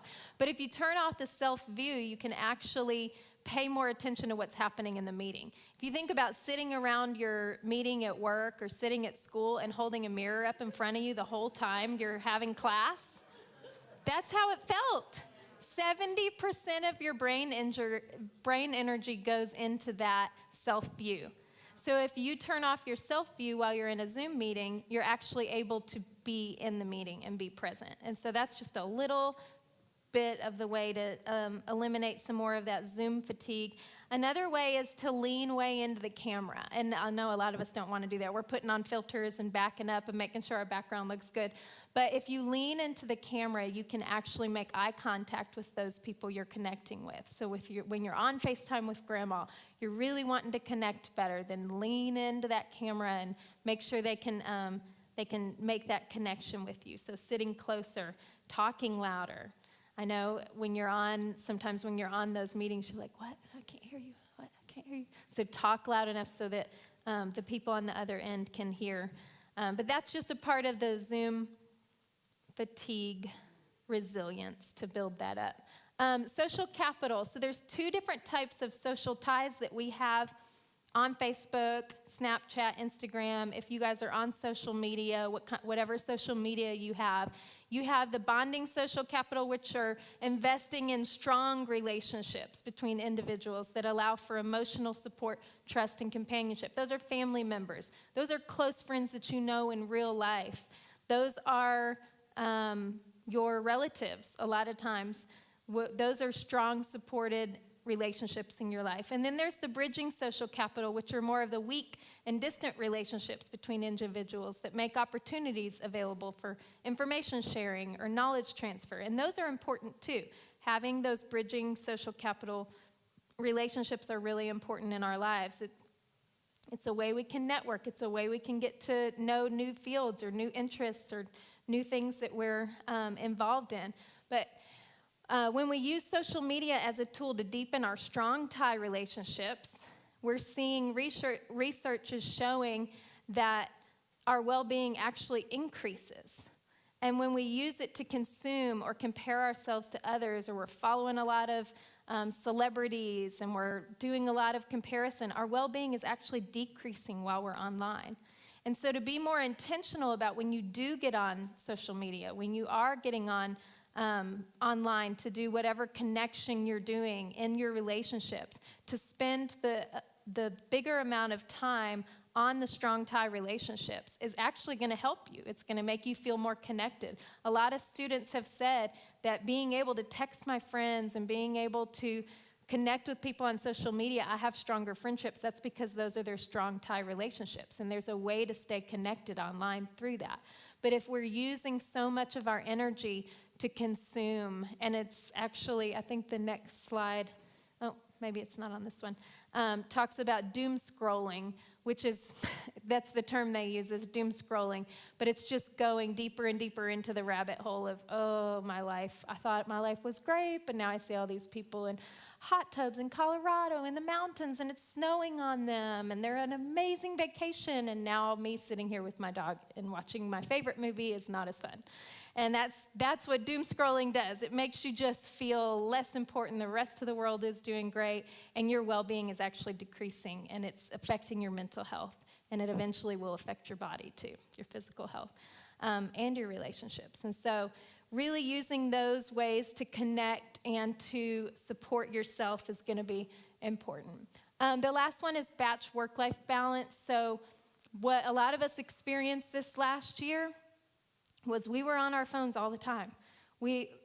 Usually when I'm at work, I can be at work, and then I can get home and take care of dinner and kids. But really what my kids witnessed was me on my screen, or me doing all my emails, or for you guys, it's virtually learning at home. And so it feels like, I look like I'm always on my phone, but I'm really not, Mom and Dad, because everything was at home. It was all together. And so what's really important for us to do, and this has a lot to do with the productivity and having the Freedom app, is really having batch work, having times of the day where you're working on this, times of the day where you get online to just hang out and talk with your friends, or times of the day where you're texting about different things, and to really put them into categories so you're not just on it the whole time. We used this a lot with work this last year. We really ended up having to, because of how we were always just in front of each other and not connecting with each other because we had so much to do, and all of our work and everything was on devices. And so we learned how to separate those things, separate those things out and have work time, together time. It's important to do that. And like I said, every family's different, so evaluating that together is going to be important for you. We're going to go to the last one on ethics, and this is where I spend a lot of time with the schools on digital citizenship, is the official term for it. It's such a fancy word to just talk about how we're supposed to behave online, how we're supposed to be online. But if we go into the ethics slide, we actually know, because of the tech companies, and we're going to look at a preview in a minute, we actually know what's happening now to all of our brains. And so like I said at the beginning, this is nothing to be shameful about. It's nothing to feel bad about, or even to fight and cause division in your families. Like, don't let that happen, because what's really happening is all of this stuff was designed to keep us engaged, to keep us online, not to make us more productive or connect us. It was designed to make money off of us. And there's a lot of work going into Silicon Valley, going into the tech companies to actually persuade them through either legal means or taxation or different ways to start causing them to make technology more humane, to make technology more for humans, to connect us rather than just using our attention as their economy. And so we talk about behavioral changes due to tech design. And one of them is distracted driving, is actually, that's a lot of it is to blame, because 42% of high school students across the United States admitted that they text or email while driving. That's just admitting. That's not everybody that's doing it. Distracted driving claims 8 lives per day, approximately 3,500 per year. And Safe to Save is an app that we have in Waco. I'm not sure if you guys have it, but you could look it up. But there are other incentive apps that help you to turn off your settings. There's ways to turn on in your settings, ways to keep your phone put away, because when we hear the ding, our brain tells us to answer it, more than our brain tells us to keep our eyes on the road. It's just an automatic thing that's happening to us. And so it's really causing a lot of injuries and deaths on the road. We're also going to look at empathy, because this is another area of ethics that it is coming out in all of the research that the more time you spend online, the more time you spend on your screens, the more your empathy decreases. And so we've seen this, and like I said, behind keyboards, we feel a lot stronger, and we are not seeing people face to face. There was another clip I wanted to share, but there was actually cussing in that one. I'm sorry I missed that one. There was, and so I didn't show it. But they talk about how bullying happens so much easier online versus face-to-face, because when you see someone's eye contact, you see the empathy, you feel the empathy of what they're going through versus text send, haha, all our friends, LOL, emojis, everybody's laughing about it, and it just makes that empathy decrease, and we don't actually feel human with someone. We're not being with them. We're just throwing stuff at them. And it's causing a lot of hostility in schools and relationships. And our empathy levels they're lower. And so we like to tell everybody empathy is the ability to understand and share the feelings of another. And if you wouldn't look someone in their eyes and say it, then don't post it. Don't send the text. Don't say those things, because it affects someone's life. And we also tell the students that it's not your fault. It's not your fault that's happening to you. And how can we help? We have a whole presentation that we do in the schools on cyberbullying, and it's really eye-opening, because a lot of the students say that if they say it when they're at their friend's funeral. They say, if I knew what my words would have caused, I would have never laughed, or I never would have said those things. I never would have sent that. But it took having the funeral for them to realize that. It's like that was the moment of their empathy. It didn't happen before. And so, and then there's a lot of research, too, on the bystanders of what you can do and what you can say and how you can intervene. I'm so thankful that a lot of the schools have these anonymous reporting. They have apps you can download, and you can just anonymously report. And I can send you guys some information if your schools have that or don't have that. But empathy is huge. And then the last one is the digital footprint and privacy. I tell everybody, not just students, but parents too, everything that you do on your technology is forever, and anybody has access to it. So don't send that picture. Don't shoot that text unless you want it out there. The tech companies own your information. The law enforcement has access to it many times. Government has access to it. Advertisers have it. They're tracking what you're doing online. If I talked about the alarm clock Lofty tonight, you guys might be seeing ads on your Instagram for it tonight or on your Facebook. I mean, it is really very intertwined in what we do. And so I ask the students, what is your digital footprint? It's like if you walk on the sand and there's a footprint behind you, except the water never washes it away. It's always going to be there. So the snaps that disappear, there's still access to them. So always, always, always think about what you're doing before you post, before you send a text. It helps keep you accountable to have that in the back of your mind, that this is actually forever. This website I clicked on is going to send spam to my email because they know I've been on that website. So now I have that in my, and so it's all connected and it's all recorded, and they designed it that way to learn about you, to learn about the way your brain works, the things you want, the things that they can sell you.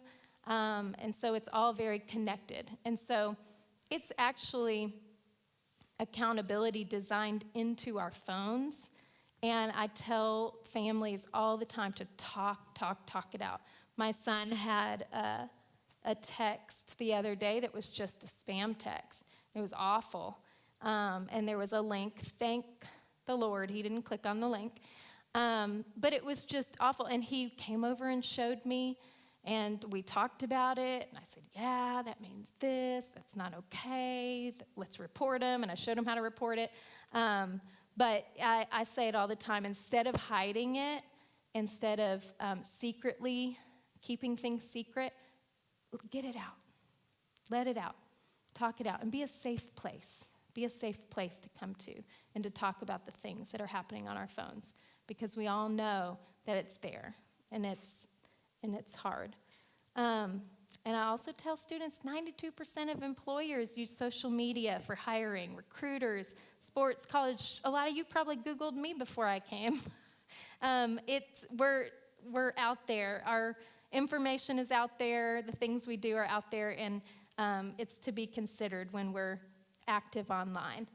The last thing I'm going to show you is, and I talked a little bit about if you want to go to the Humane Tech Design, I talked a little bit about this, but with the Digital Wellness Collective, there is a lot of things happening with the technology companies, talking about regulating some of the ads that are coming up, and I'll talk a little bit more about this with the parents, some of the ads that come up in gaming that are just not regulated, and a lot of the ways that it's intertwined into our life to make money off of us. Used to be the information economy, now it's turned to the attention economy. So we used to be just getting a lot of information and giving a lot of information, and now it's like, how can I grab their attention and make a lot of money? So we're going to watch a preview, and then we're going to end this part of it. Is that okay with this preview? And then I think parents stay in here, so if it'll work. When you go to Google and type in climate change is, you're going to see different results depending on where you live and the particular things that Google knows about your interests. That's not by accident, it's a design technique. What I want people to know is that everything they're doing online is being watched, is being tracked. Every single action you take is carefully monitored and recorded. A lot of people think Google's just a search box and Facebook's just a place to see what my friends are doing. What they don't realize is there's entire teams of engineers whose job is to use your psychology against you. I was the co-inventor of the Facebook like button. I was the president of Pinterest, Google, Twitter, Instagram. There were meaningful changes happening around the world because of these platforms. I think we were naive about the flip side of that coin. We get rewarded by hearts, likes, thumbs up, and we conflate that with value, and we conflate it with truth. A whole generation is more anxious, more depressed. I always felt like fundamentally it was a force for good. I don't know if I feel that way anymore. Facebook discovered that they were able to affect real-world behavior and emotions without ever triggering the user's awareness. They are completely clueless. Fake news spreads 6 times faster than truths. We're being bombarded with words. If everyone's entitled to their own facts, there's really no need for people to come together. In fact, there's really no need for people to interact. We have less control over who we are and what we really believe. If you want to control the population of your country, there has never been a tool as effective as Facebook. We built these things and we have a responsibility to change it. The intention could be, how do we make the world better? If technology creates mass chaos, loneliness, more polarization, more election hacking, more inability to focus on the real issues, we're toast. This is checkmate on humanity. Have you guys seen that? Yeah, it was a long time coming and really eye-opening.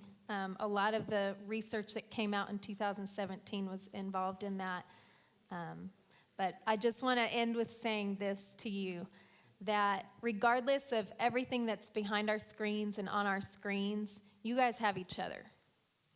And so you get to have each other. You get to work together.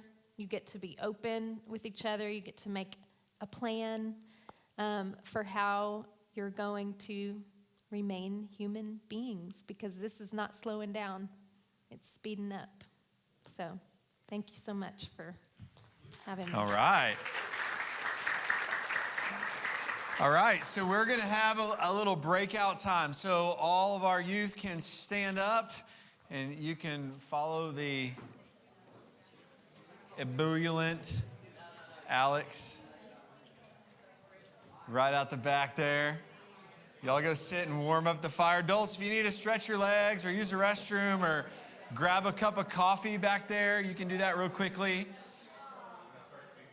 And we'll get going here with Dawn in just a moment. If you've got questions that are brewing, start thinking about those. Hang on to those. If there are specific things that are going on in your home or in your life that you want some insight or input on, we're going to have some Q&A time here at the back end of this of this section here. But we're going to give her a moment here in just a second just to kind of talk to us heart to heart as parents.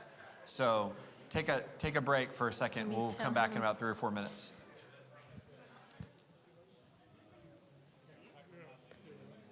Hey. So there's just a few more slides for the end, and that's the parent part. There's just a few more slides, yeah. For the night? For the parent part, and then we're done. Okay. So I think we're going to do I think there's like 8 more. There's like a preview coming up, and then there's, there should be. Yeah, I think it's right. Yeah.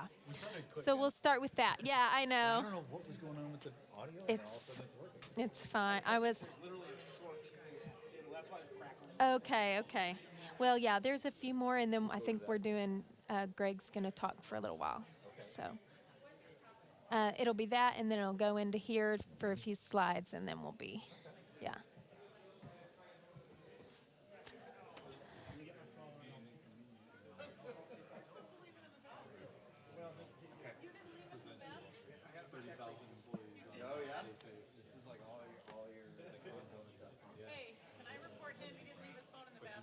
What? I didn't either. You can't report me. You can report me too.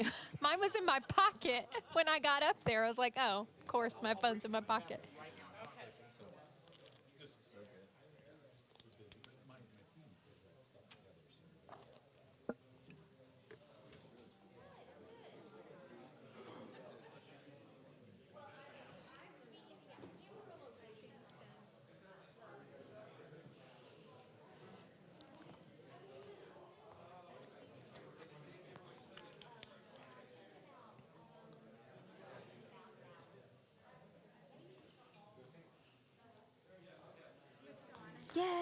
Yes.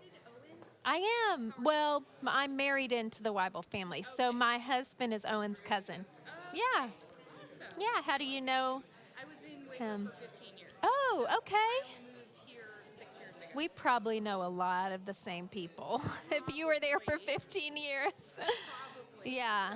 What's your name? Stacey Howard. Howard. It's nice to meet you. Nice to meet you. Yeah. In Waco. So I'm in Waco. Okay. Yes. Yep. We were actually, my husband was the junior high youth pastor of Highland before Highland became Antioch, and Highland College became Antioch. And so we've been around forever. I was a part of Highland my freshman year. Okay. At the end was when Jimmy and Laura. Yeah. That's amazing. Yep. That's where I was. Awesome. Yeah. Where did you So. teach? I taught at Conley. I actually subbed at Conley. I subbed for a little while at all the school districts, and then I ended up teaching at ECA, Eagle Christian at the time. I think it was turned into TCA or something. I don't know. No, it was Waco. Yes, that's right. It was Waco Baptist. So I taught there and TCA. Okay.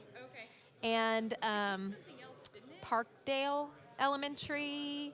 Anyway, yeah, lots of schools. I've had a little bit of a... Harbor Academy first. Okay. All right. Hopefully you got your coffee. Little pick me up. I turned the lights up a little bit, so it's so crazy. we weren't all dozing I know it is over so, here. We're gonna invite Dawn back up here, That's right. and that's right. she's gonna give us a little bit more of a deep dive as parents. And if you want to, you're welcome to scooch in if you'd like, or you can stay right where you are. And I'm going to go ahead and turn it right back over to her, and we're going to get into it. So again, we'll have a Q&A time here in a few minutes as well. I keep going for your mic. Out of habit. Okay.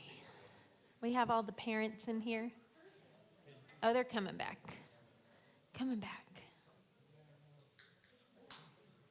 Give you guys a minute to settle in. Sorry, the desserts. Did everybody get desserts? Okay, good. They looked great. You need more. So we're going to watch a quick preview. I don't know if you guys have seen. Yeah, all the trees are exiting. The trees are exiting. That's hilarious. Now I can see you. There's some of you I haven't seen the whole time. Oh, there we go. Good.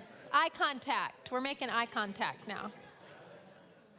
So a lot of the school presentations I do, we'll do during one of the class times.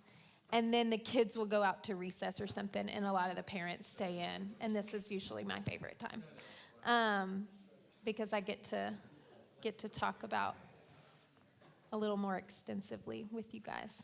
But first of all, I just want to start out by saying the number one question that I get from parents is, when should my kids get their cell phone?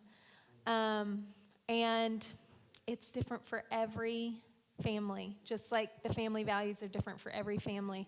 I have a friend who's a single mom, recently divorced. Her kids had to have phones at 7 so she could get a hold of them. I have friends that waited till they were 14, 13. We ended up getting my son one at 12, but thank goodness for all of the Apple parental control designs now. You can go in and turn everything off. So it just is actually a phone. It's like the Gab phone. I don't know if you guys have heard about Gab phones. It's just simply a phone. They can't do anything else on it. So, but I do encourage families to at least have them have access to devices while they're in your home. I also know families that say, never. We're never going to do. They can go to college and handle that. But walking them through these years it's empowering for them. It's actually teaching them life skills that you're being able to impart to them in the safety of your home. And there's a lot out there that even if they don't have a phone, they're going to see. They're going to be exposed to through friends, through school. I just showed them a cuss word on my YouTube video. Jeez. Sorry about that. I really thought I screened them all. It was right at the end. I think I was like, yeah, it's clear. It's good. So I'm going to show you this preview if it's working up there. I don't know if you guys have seen Childhood 2.0, but Time ago, families were in communities. They were local, they were small. I was born in the very depths of the Great Depression. I was put to work carrying wood, carrying water. I knew how to shell peas. I knew how to break beans. We still didn't have electricity. I have 2 Instagram I accounts. use Instagram, Snapchat, and TikTok. TikTok and Fortnite. I can just scroll for hours on end. 11 hours a day. 8, 9. Maybe like 12. It's actually been a way that we can keep track of them out there in the real world where things really are scary. The lives of kids were sort of changing slowly for a while, and then all of a sudden, once kids were able to get on social media, and that's when everything skyrocketed. The rates at which they're experiencing problems continues to increase. We also know that the teen suicide rate increased 56%. Last year alone, we received over 18 million reports of international and domestic online child sexual abuse. We have traded a false sense of safety and security for actually putting our kids in riskier situations. It's called the race to the bottom of the brainstem. So it starts with techniques like pull to refresh. Every guy has like an addiction to it, but no one talks about But it's just faster now, and it's younger. Well, yeah, like nudes of girls go around in school all the time. At the beginning of the year, there were multiple suicides before school even started. There were men that wanted to talk to children at all hours of the day and night. On Snapchat, one thought it'd be a funny idea to talk the other one into committing suicide, and she did it. She's dead. After about 6 weeks, we were able to crack his phone. Kids right now are going to experience the worst of what we're going through. Do any of your parents know that this happened? No, my kid won't do that. My kid would never. My kid's school isn't like that. You're wrong. Because what they see, they feel neurologically compelled to do. Right now, we're effectively living in an experiment. How is this going to affect us? We'll find out. how many of you have seen that one? Childhood 2.0. So it's on YouTube. You just can go to YouTube. It's 1 hour long. I wouldn't watch it with your kids. The Social Dilemma is safe to watch with your kids as a family, but that one's it's really eye-opening, and we work with both of the companies that put that movie on, which is Bark Technology. I don't know if you guys follow or have installed Bark in your homes. It's a filter monitoring system. And I know there's a lot of controversy about if I want an actually AI monitoring system in my home. So if you don't want that, then there's other options out there. But Bark is the #1 parental monitoring system for homes and schools. They claim to have stopped 16 school shootings, and I don't know how they can claim that, but they have intercepted some of those messages. And then the other company on there is why am I blanking? I've got it on my notes. I'll see it in a minute, sorry. But we really, what that information is showing us is that the content is out there. It's in front of our kids, whether we have filters or monitors on it. And our biggest thing that we promote is talking to our kids and working together with them to talk it out. I tell students at school to have a safe adult. A lot of them don't at their homes, so be that safe adult to your kid. So, they may want to go to a counselor. They may want to go to a trusted teacher, but you have the opportunity to be that safe adult. And one of the biggest pieces of advice that was so good for me now that I have a 14-year-old was keeping the Mother Teresa face when they bring the information to you. That can be shocking, that can be heartbreaking, horrific, is to keep that Mother Teresa face and nod and, well, let's talk about it. What happened? Because the moment we explode or we go, disgusting, that's sick, you don't need to see that, it just shuts down that open door. And so being able to be a safe place for your kids is your #1 goal as you're going through all of what we're experiencing with digital health. So is the other slide working on that? No? Nope, we're out. Got the thumbs down. Okay, I'll read this to you. So we now know that 1/3 of online videos contain explicit material. That's a crazy amount. 1/3. So that means if our kids are scrolling through or clicking on things, they're going to come across it. If their friends are and they don't have a phone and you have it all shut down, they're going to come across it. They're going to be exposed. We just have to recognize that, and we have to be the safe place for it. The effect of tech overuse, just them being on a really long time, odds are they're going to see more the longer they're on and the more they're on. And studies and research are showing us that rising incident of major depressive episodes in teens since 2005 is in step with growth of social media use. This is also in the Social Dilemma movie. You can see the graphics. Increased anxiety, depression, pervasive feeling of dissatisfaction with life, and lack of empathy. And the truth is that happens to us too, as adults. We're actually experiencing high levels of anxiety and depression and loneliness the more that we're separated in our communities. And so making sure that our family is connected, making sure that we're connected is a priority. I'm going to skip a couple of these slides because they're not showing. But we also we're working with the Bully Project on bullying happening in the schools, and the talking and the communication is what is eliminating that. It's the only thing that's eliminating that, being able to tell the students to open up about it, and being able to tell the bystanders, the ones watching it, not even doing the bullying, to go report it to somebody that's intercepting that.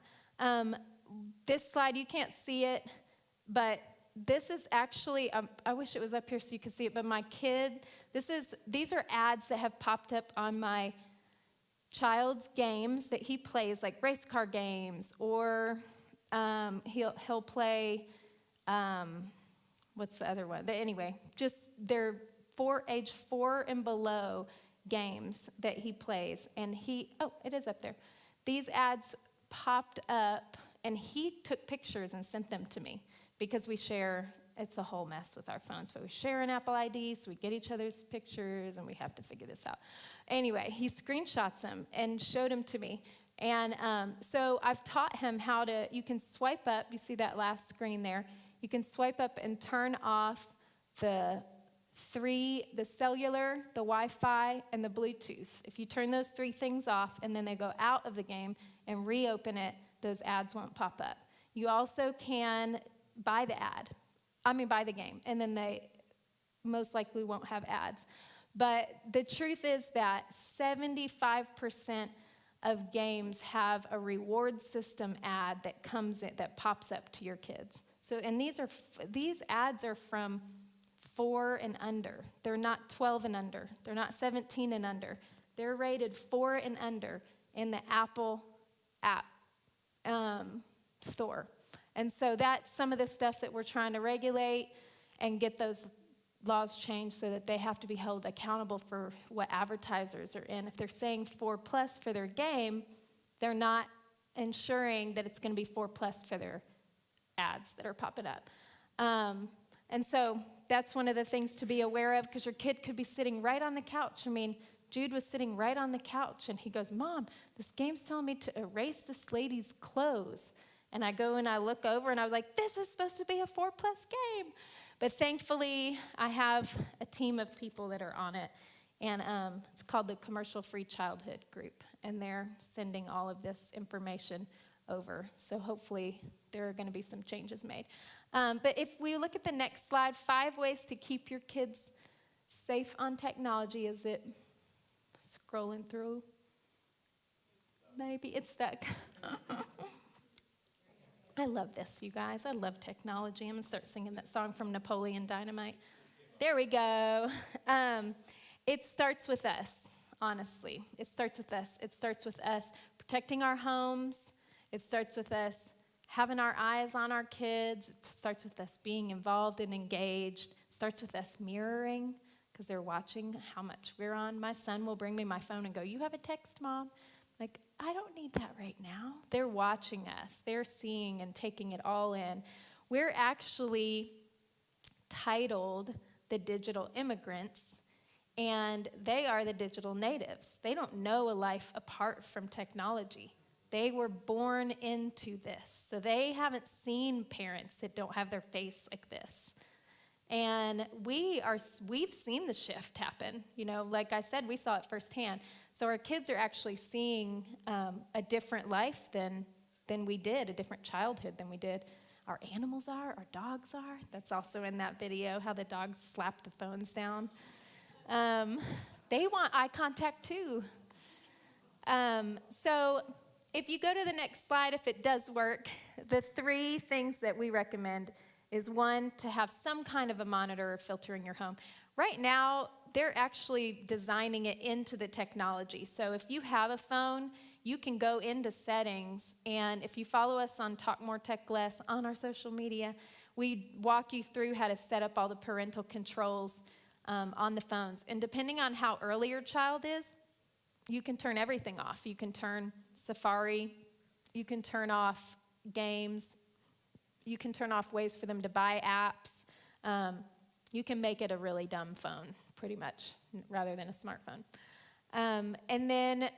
But you can also buy monitors and filters, and I have some suggestions if you want to go a little stronger and have some filters on your stuff. But like I said, they have friends, they have people in their lives that are going to expose them to it, or that could. And then number 2 is be present, on and off. You saw on the Diane Sawyer, the mom got the Snapchat. If your kids get an account, I used to say Facebook account, but kids aren't on Facebook anymore. If they get an account, follow them, be friends with them, interact with their friends. I'm especially talking to those of you with teenagers. Interact with their friends, whether they're online or they're hanging out at your house. Be present and be active with them.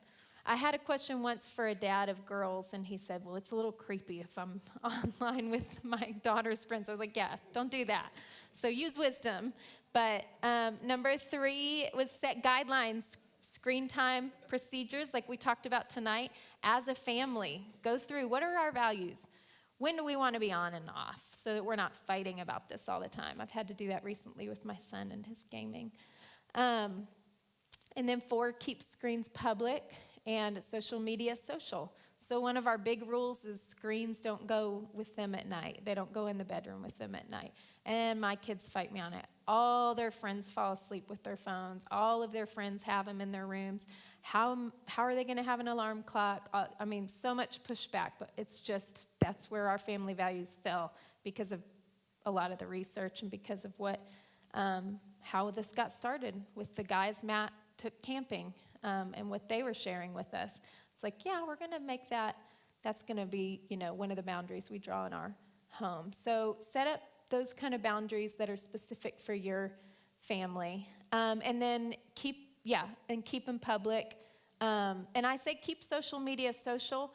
A lot of the isolation and loneliness is linked to when we are on our phones by ourselves and our kids are.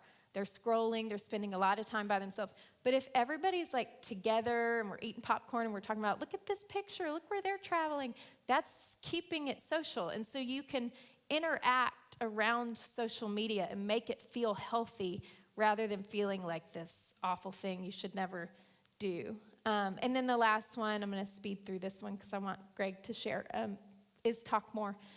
Openness produces safety. And I know I've said it through the whole thing, but talk to your kids. I mean, if my kid walked up and showed me that picture and I was horrified, I don't think he would have shared with me that these pop up all the time, Mom. I see them all the time. Well, let's figure out a way that they don't. We're going to either buy this game or, he's 12, so I wasn't going to just say you can't have a phone anymore. But talking and keeping that openness is going to be really important throughout this journey that we're on. And they're worth our time and investment. They really are. And it takes time. It takes a lot of intentional time because it's so much easier to just give them their phone and get our stuff done. I'm saying that from experience, but they're worth it. And then on the last slide, there's some resources for you guys. FightTheNewDrug.org is my favorite resource against fighting against pornography, which is the new drug of this age for our students and for our society in general. CyberWise is great for any of you homeschooling. They have amazing content for homeschool parents on digital wellness, cyberwise.com. It's specific for junior high, but it also can apply to high school too. And then Common Sense Media is probably the most popular one that we've all heard of. They've been the earliest on the scene for this. And then Bark US is the monitor filter system.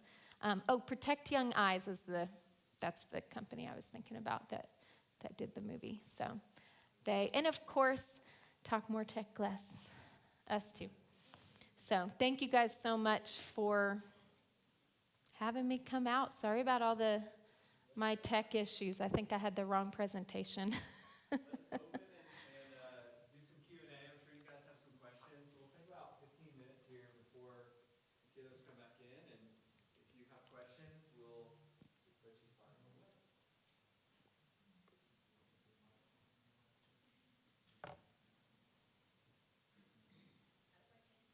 Yes. Protective are these filters? Like if you put this bark filter, or is that what we call it? Yes, Bark. Yeah. So does it keep, would it keep ads out? Does it keep, was that popped up on the game? So they're, That was there. yeah, so yes, it would still pop up. Especially with Bark. What Bark does is they're the most advanced. They're actually the first on the scene to use AI technology, which is why it's a little bit controversial. So you won't see specifically what your teenagers or kids are doing. They'll send you a report that says suicidal ideation was in one of your kids' texts. And so if your kid's friend says, hey, I hate my life, I'm thinking bad thoughts, they'll pick up on that, and then they send you a report. So it's really new technology for monitoring phones, but you can go in and set the strength of the type of monitoring and filtering that you do want. it won't block ads because that's part of you buying the game, unfortunately. The ads have been the biggest thing because it's targeting such young age kids. That's been the biggest fight right now with Apple and with the App Store, is that they're advertising these games are for, 4 and under, and the game may be, but then they're using these reward systems. So the kids actually want to play the ads. They want to erase the girls' clothes because they will get points for the game they're playing. It's so strategic.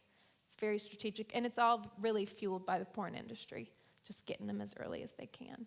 So to answer your question specifically, though, Bark doesn't go into blocking the ads, but it will go in and you can do the level of maturity for different apps that you download or different things like that, but it doesn't have any control over the ads, unfortunately. It will soon. We are gonna win this.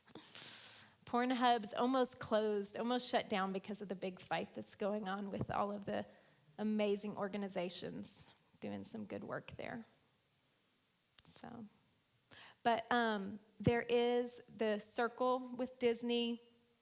There are some of the other, and then like I said, on your phone, there's some parental settings you can go in that can block that.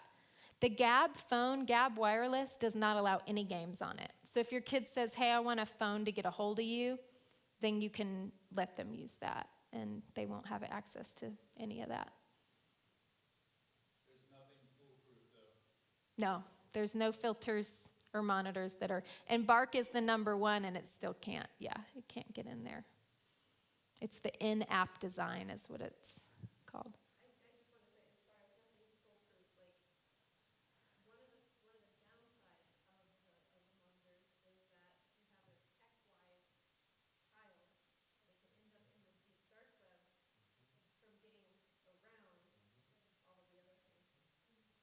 Yeah.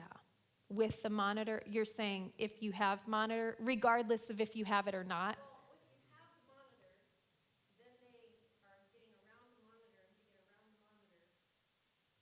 Yes. Okay. I got what you're saying. Yes. Yeah. Oh, and they'll YouTube it.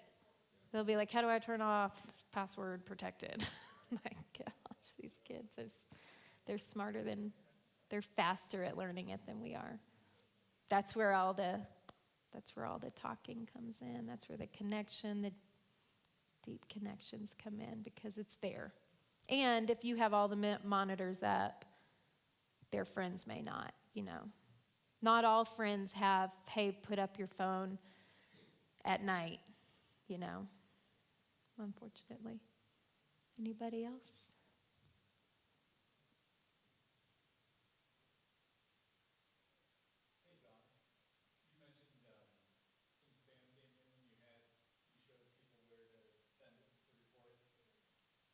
Yes. So that's not on that slide. There is childhood, commercial-free childhood, and the parent company is parentactionnetwork.com. Parentactionnetwork.com.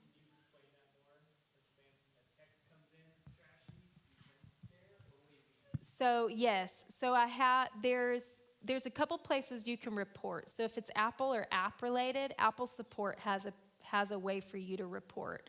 If you go on to Apple, they have an actual, I don't have it with me, but they have an actual email address that you can report it to.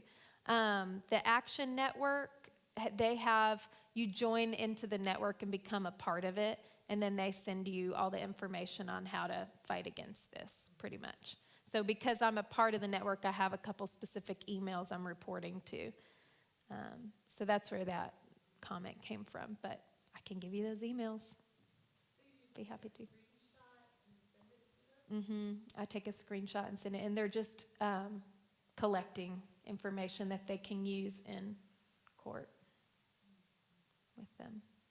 Because those are those are actually images that came up. They can't just say, hey, this is happening.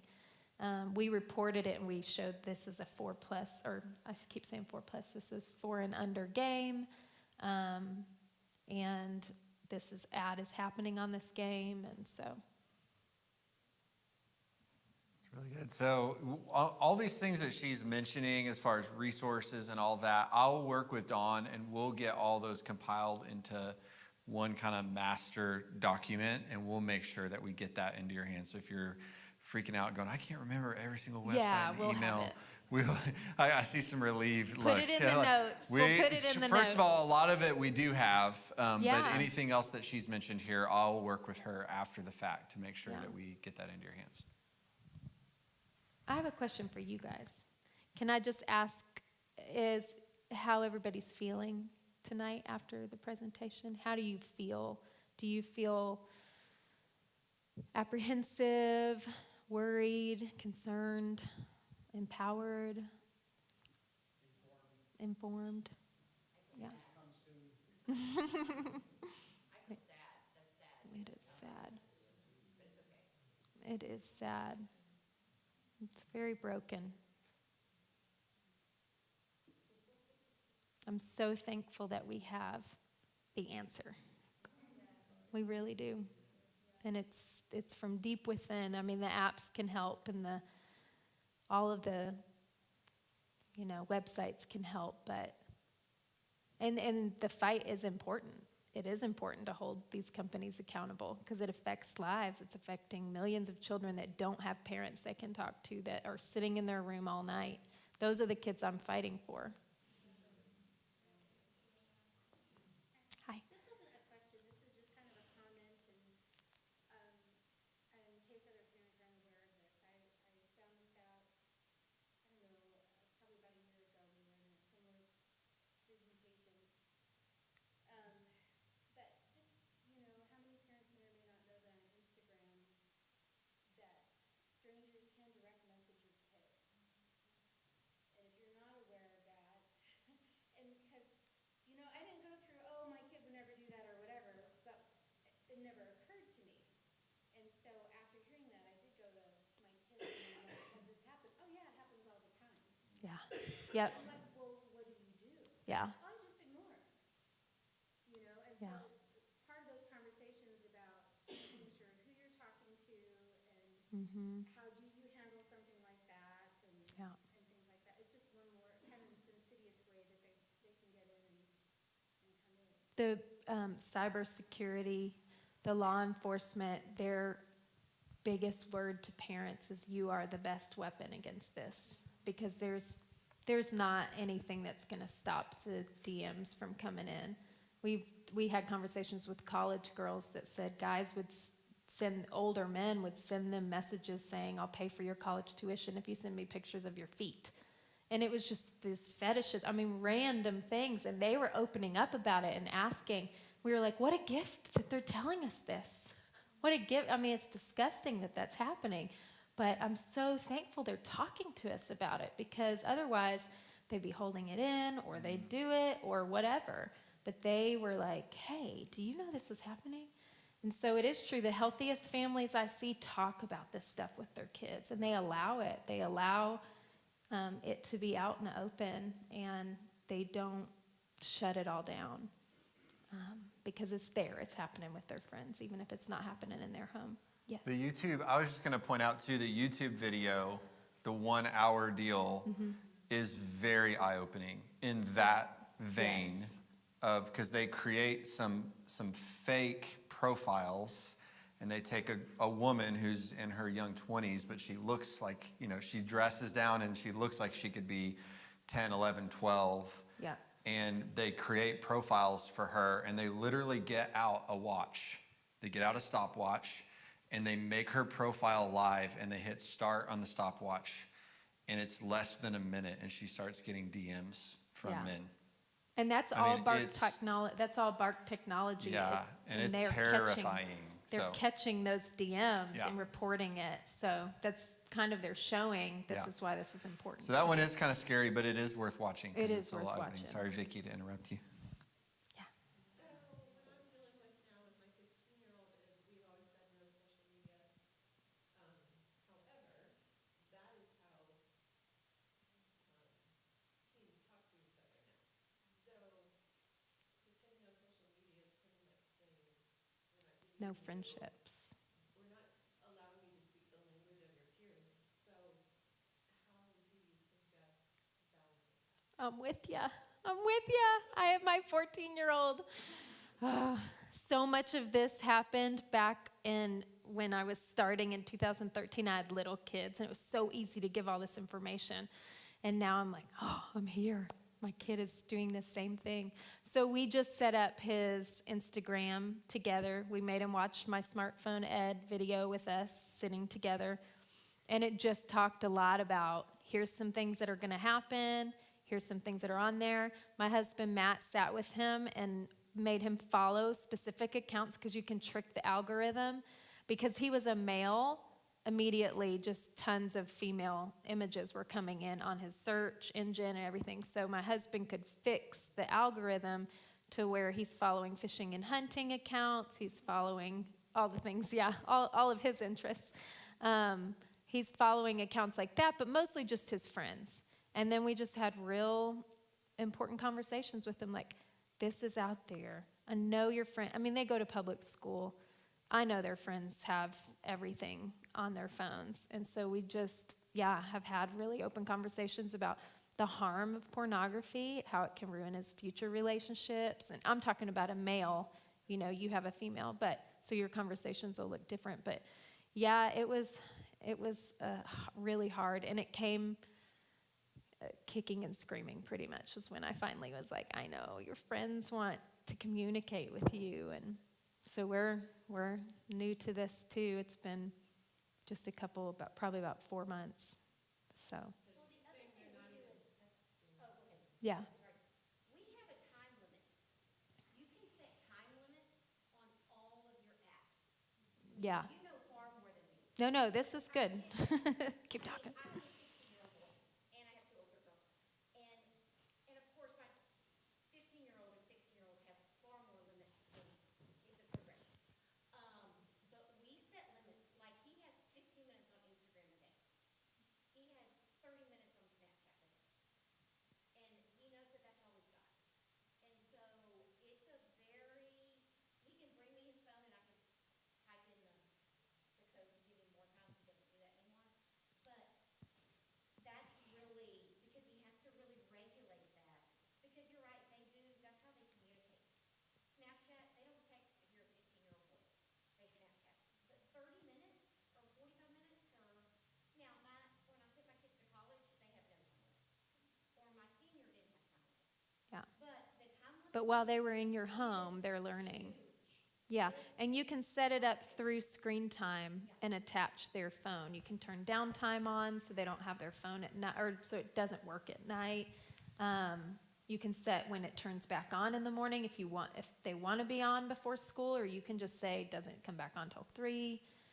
So you can set limits per app for the specific apps. If you have Apple, I don't know as much about Android. And I don't have teenagers yet, but one thing I think is good to think about as parents is our goal is to disciple our children. And so eventually they're going to be adults, and they're not going to be under our constant care and watch and purveyance. And so there is something to be said for having them walk into this world that is going to be everywhere, pervasively, all around them, under our care. And for us to do that with them in an open way, with the boundaries there, where we can talk about it when these things happen, we can have that dialogue and that conversation, because they're going to get out there and they're going to happen. And so do we want to turn them loose when they've had no opportunities to dialogue with mom and dad and to walk through that? And so it's another opportunity for intimacy and friendship and nearness and with our kids. And I think that's really, we're not trying to erase technology. We're trying to help disciple our kids how to walk with Jesus in a technological world. So that's one thing to kind of think through is rather than it being the big, bad, terrible thing that's out there. And there are some things that just need to not exist, and we need to not let our kids near. So don't hear me saying, just do it all. Like, that's not what I'm saying. What I am saying is we need to be thinking as some of these things as opportunities for discipleship, opportunities to love and to enter into our kids' world and to help them navigate it so that when they become adults, they know how to walk in this thing on their own. And I would say, too, that's so true and so good. The enemy's biggest plan and biggest desire is to divide us. It's to come between us. And so what I've experienced with having all of this knowledge and what you guys, your eyes are open to a lot of new things that are out there. What I've experienced is that resistance. I want to shut down. I want to protect. It's like what we want to do. It's what we're supposed to do, right? Is protect them. And I want to do that, and it brings more division. And so don't let the enemy have a foothold there. Allow that information to bring, like you said, bring discipleship and intimacy into your home. So along those lines, what do you think of like a media agreement? Or do you have resources for like a media agreement? So I didn't mention that. Yes, thank you. After we watched the Smartphone Ed, it's a 30-minute video. It has interviews with other families. Then I had him sign the document that's on it, and it has a student. I talked to a lot of students. It has the kids sign, and then it has a parent agreement too. And so we agree together for things. It's kind of like if you had a family boundary line, like, hey, if this happens, will you come to me? Because I'm giving you the freedom to have a way to contact your friends. Will you come to me? Will you trust me? Your phone's not going to be taken away for a month. We need to talk through and work through these issues because this stuff isn't good for you. That's going to come in, the negative part of it. So having those agreements, I think, is good. Now, I know kids that have gotten Instagram, and it's gone real wrong real fast, and they lost it. So that could happen too, If you do have a monitor filter and it comes in that, nope, that's what they were on, and hey, guys, this is not what this is for. So. That's good.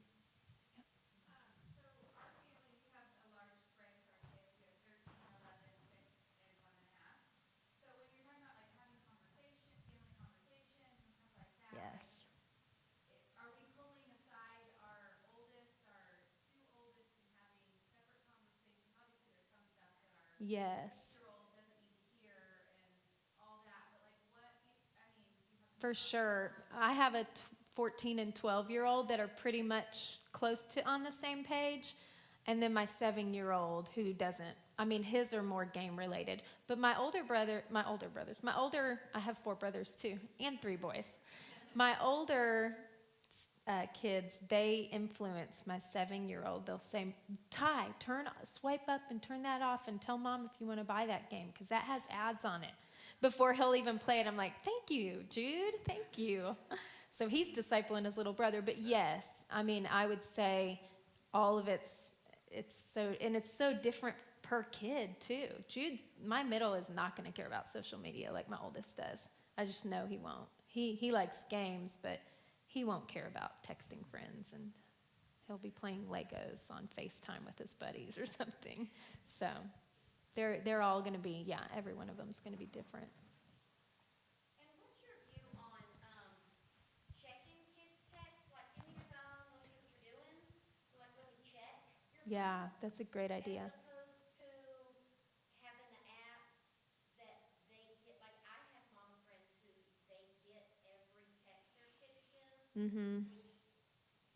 Personally, that totally creeps me out. Really, I don't know. What's your view on Yeah, that's a great question. Because a lot of the apps and filters and monitors are called spying. People are like, you're spying on your kid, essentially. And I think where I've landed is I've had to weigh my own life. When I was that age, I didn't have the childhood my kids are having right now, but I also didn't have my mom and dad knowing every single thing I told my best friend. Or I had a safe place to be. I had a safe place to be myself. My parents were safe too. And so that made it feel healthier. So with my kids, what we have told them is we have access to your phone anytime we want it. We hand it over and we can check it and they can check our phones and it's mutual accountability. Jude and I are sharing an Apple ID right now. That's a mess, but it's a nightmare. We have access to their phone anytime we want it. So they do have that in the back of their mind. They also know when they go to plug it in at night, it's in the box in the living room. And so they know we go to bed and mom and dad are up. They could be reading what we text or what we did. And then hopefully they get the message that everything you do online, everybody knows. So if it's a Snapchat that's disappearing or whatever, they know somebody has access to that.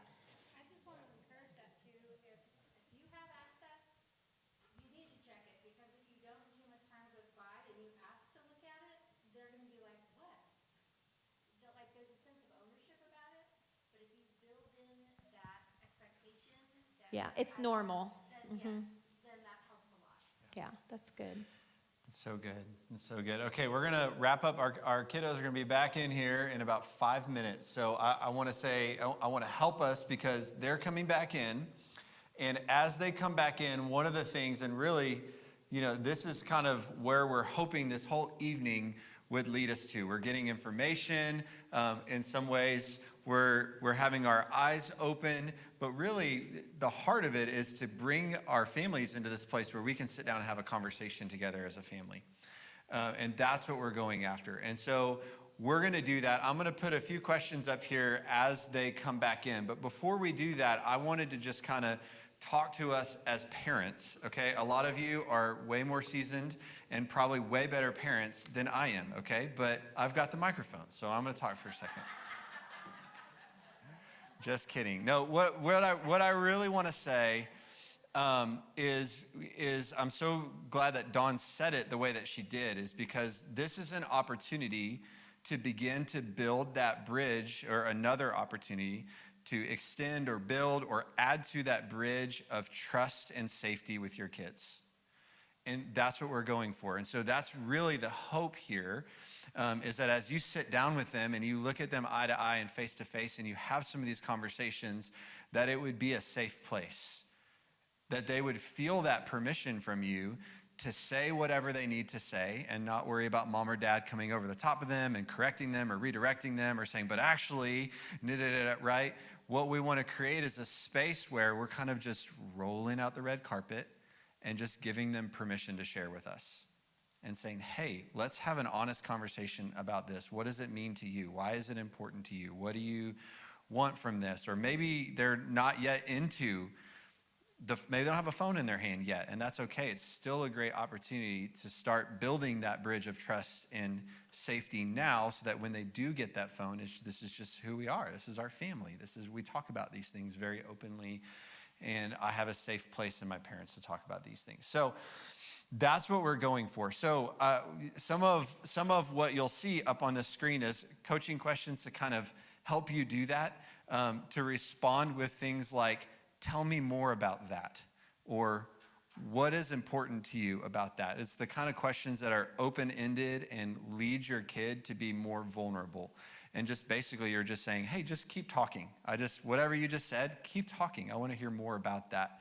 And listening, just actively sitting and listening and thinking about how can I ask more questions to kind of draw their heart out, and give them that space just to feel like, you know what, mom and dad are actually really, really care about what I think and how I feel about this.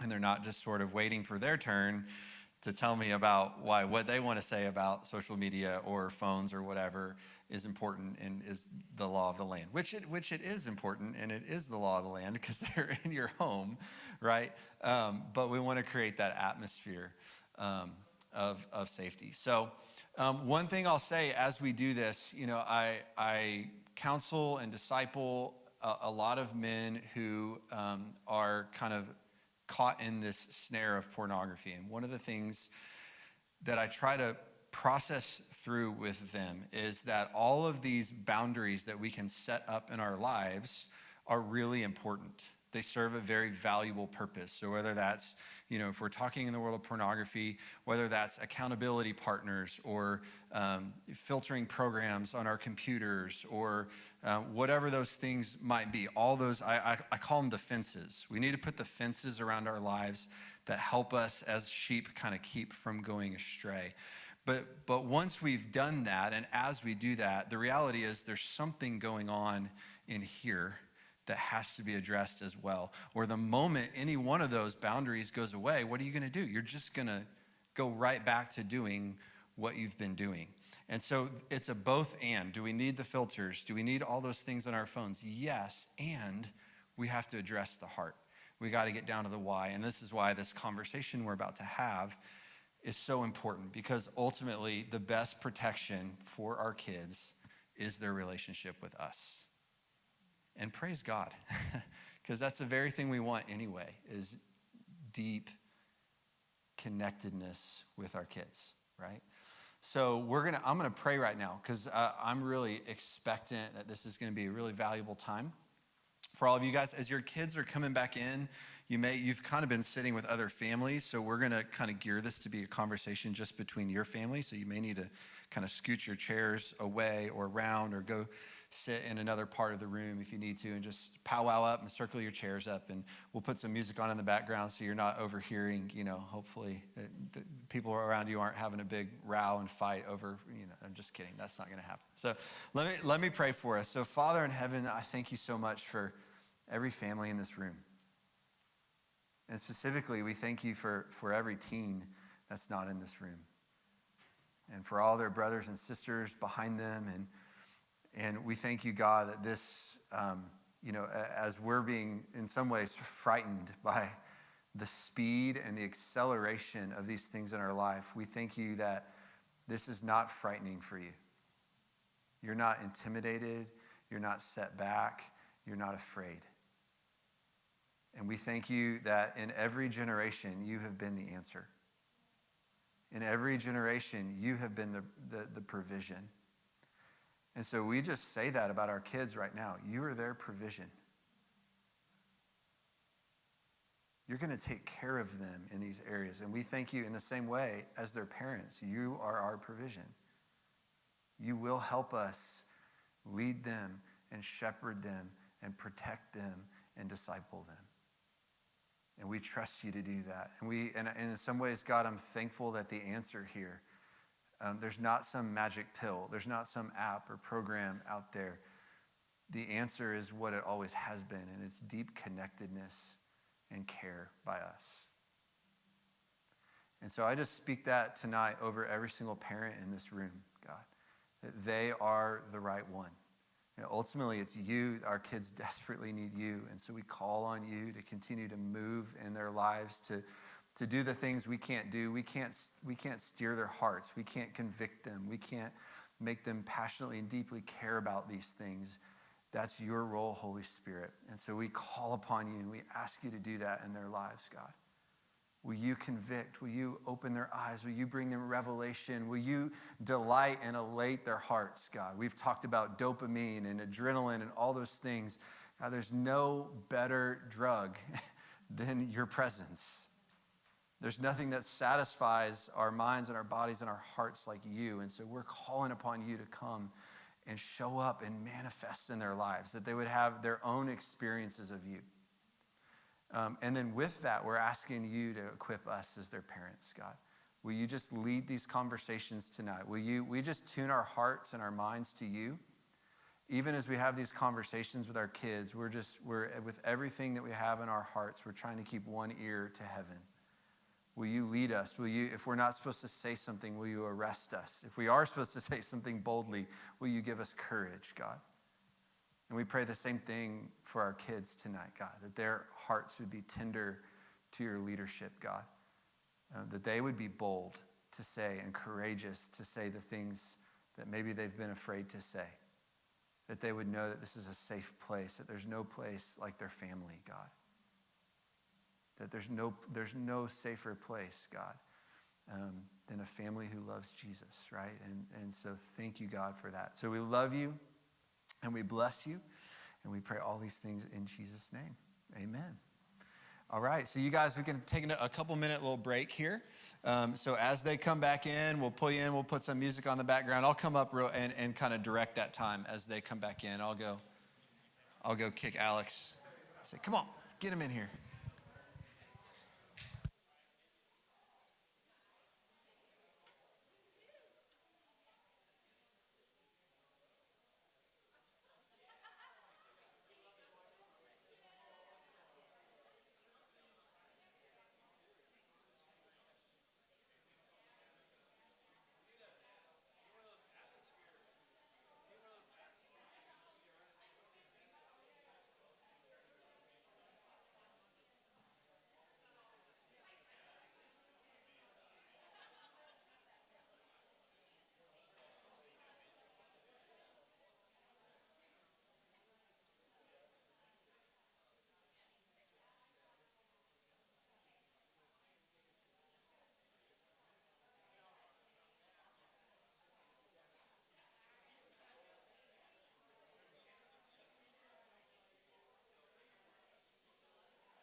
All right, all right. Welcome back.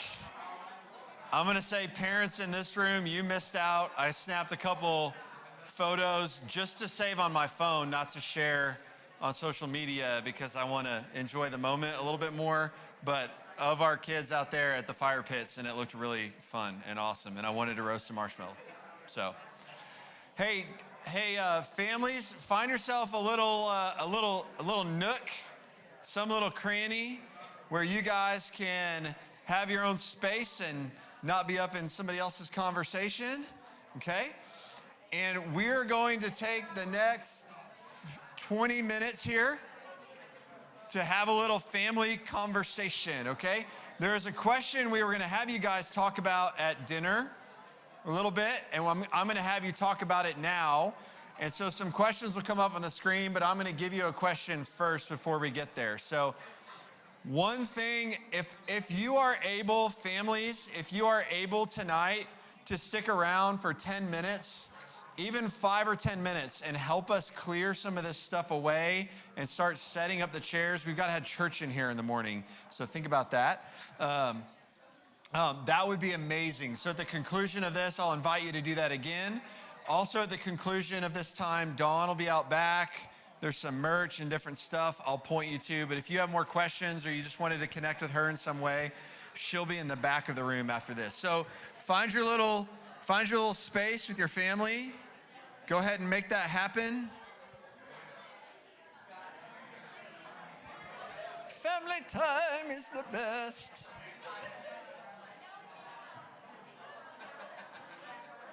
All right. Hey, so there's some prompts that are up here, okay?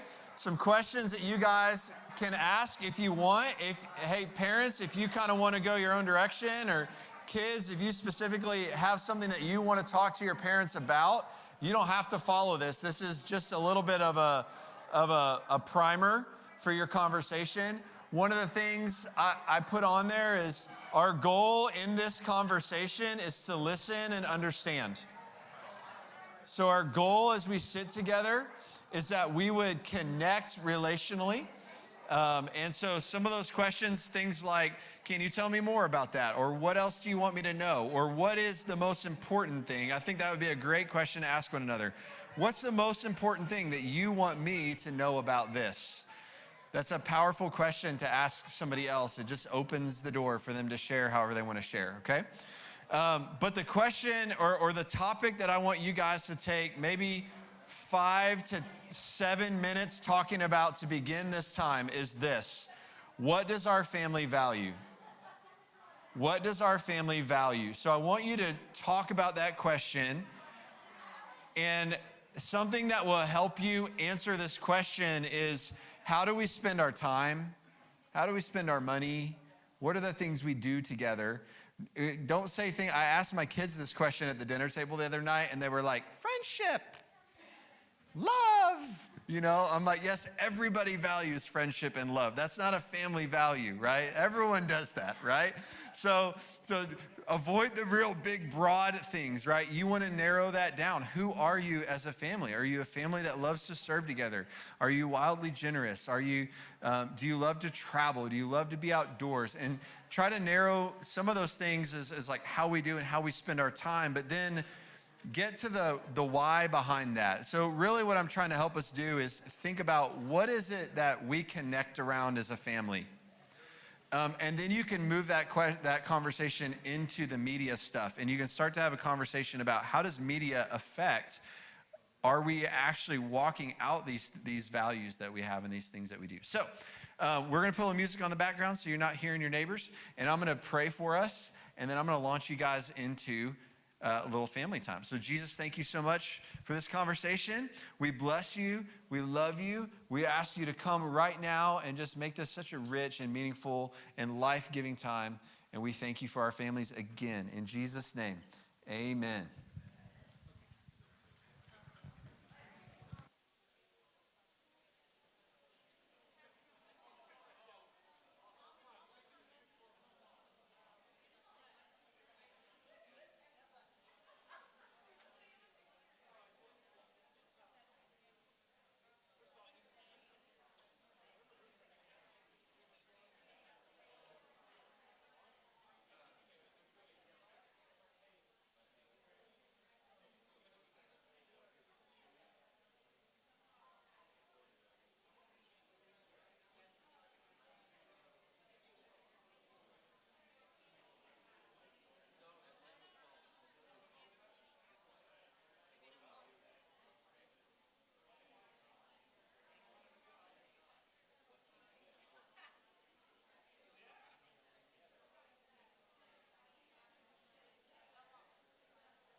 take the next 1 minute to 90 seconds to kind of close out your conversations.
All right, families. I have good news. I'm like really so heartbroken to interrupt. I'm just standing up here, looking around the room, and seeing the way that you're connecting as families, and that is what the whole heart of tonight was all about. So I feel bad interrupting you, but the good news is you live together. So you can keep having this conversation, put your phone in a basket, sit down and look each other in the eyes and be intentional. This can happen anytime that you want it. So encouraged. I want to let you guys know a few things as we're starting to make our way out. The first one is we would love some help breaking down and setting up this room for tomorrow morning's church service. So if you can just jump up, and obviously all the trash needs to go away, all the baskets and all that stuff need to get stacked up. The chairs need to start getting back in a line. Alex and I can help you kind of start doing that, and Pete and Travis too know where those things go. So if you're looking for direction on that. The other thing is in the back, Dawn will be out here by her table. She's got some merchandise. She's got that detox box, this thing. If you want one of these little boxes to go on your kitchen table so that when you are having dinner or whatever it might be and you want to throw stuff in there, you can get that at her website. She'll send it to you. You can also get t-shirts. She's got a lot of resources back there that you may want to grab a hold of. The other thing that I want to make you aware of that is really connected to this world of digital media, social media, all of those things is human trafficking. And I don't know if you know this, but we have an anti-human trafficking ministry that is a part of Antioch. It's called Unbound, and you can be a part of that. This is a major deal that's going on, and so there's a lot of information that's in the back. There's actually a class that they do. It's a Zoom class that you can jump on. I think it's 30 minutes long. There's a sign up for that if you want to know a little bit more about how you can become someone who identifies and helps stop human trafficking, specifically in this digital world. That's a resource that we have in a way that you can get really practically plugged in. If Dawn's been up here and something's been stirring in your heart about wanting to engage with this, that's a way that you can do that. So there you go. Bless you guys. So glad you were here. Try to be a blessing to all our kids workers. Tell them thank you. Grab your kiddos in a reasonably quick fashion as you go, and then grab some trash, and the paper on top of the tables, that can go as well. All the candles, if you have a candle, you can put all those over here on the baptismal, way over on the what side is that? This way, the west side of the sanctuary over here. Love you guys.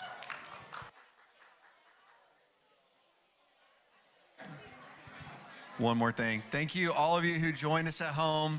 Thank you so much. Hopefully it was a blessing for you. We'll work on getting some of the questions that might have been asked in the room that maybe you couldn't hear. We'll get those posted onto the video so that you can hear that. But I think most of it you could have gotten from her. But love you guys. Good night.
As you're doing the chairs, you will see there are little elbows of tape on the ground that mark where the front corner of the row begins. Some of them are may have come up, but yeah, usually it's parallel. Like these need to go further back because we've got a pretty good front area up here. So the elbow may actually, here's one of them.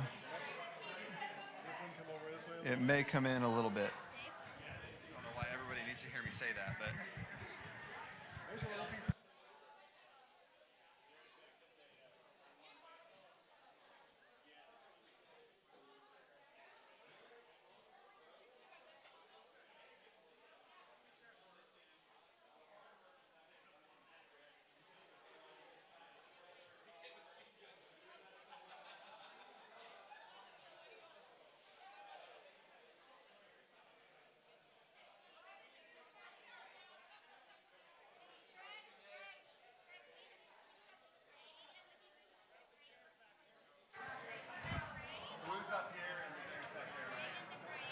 Yeah.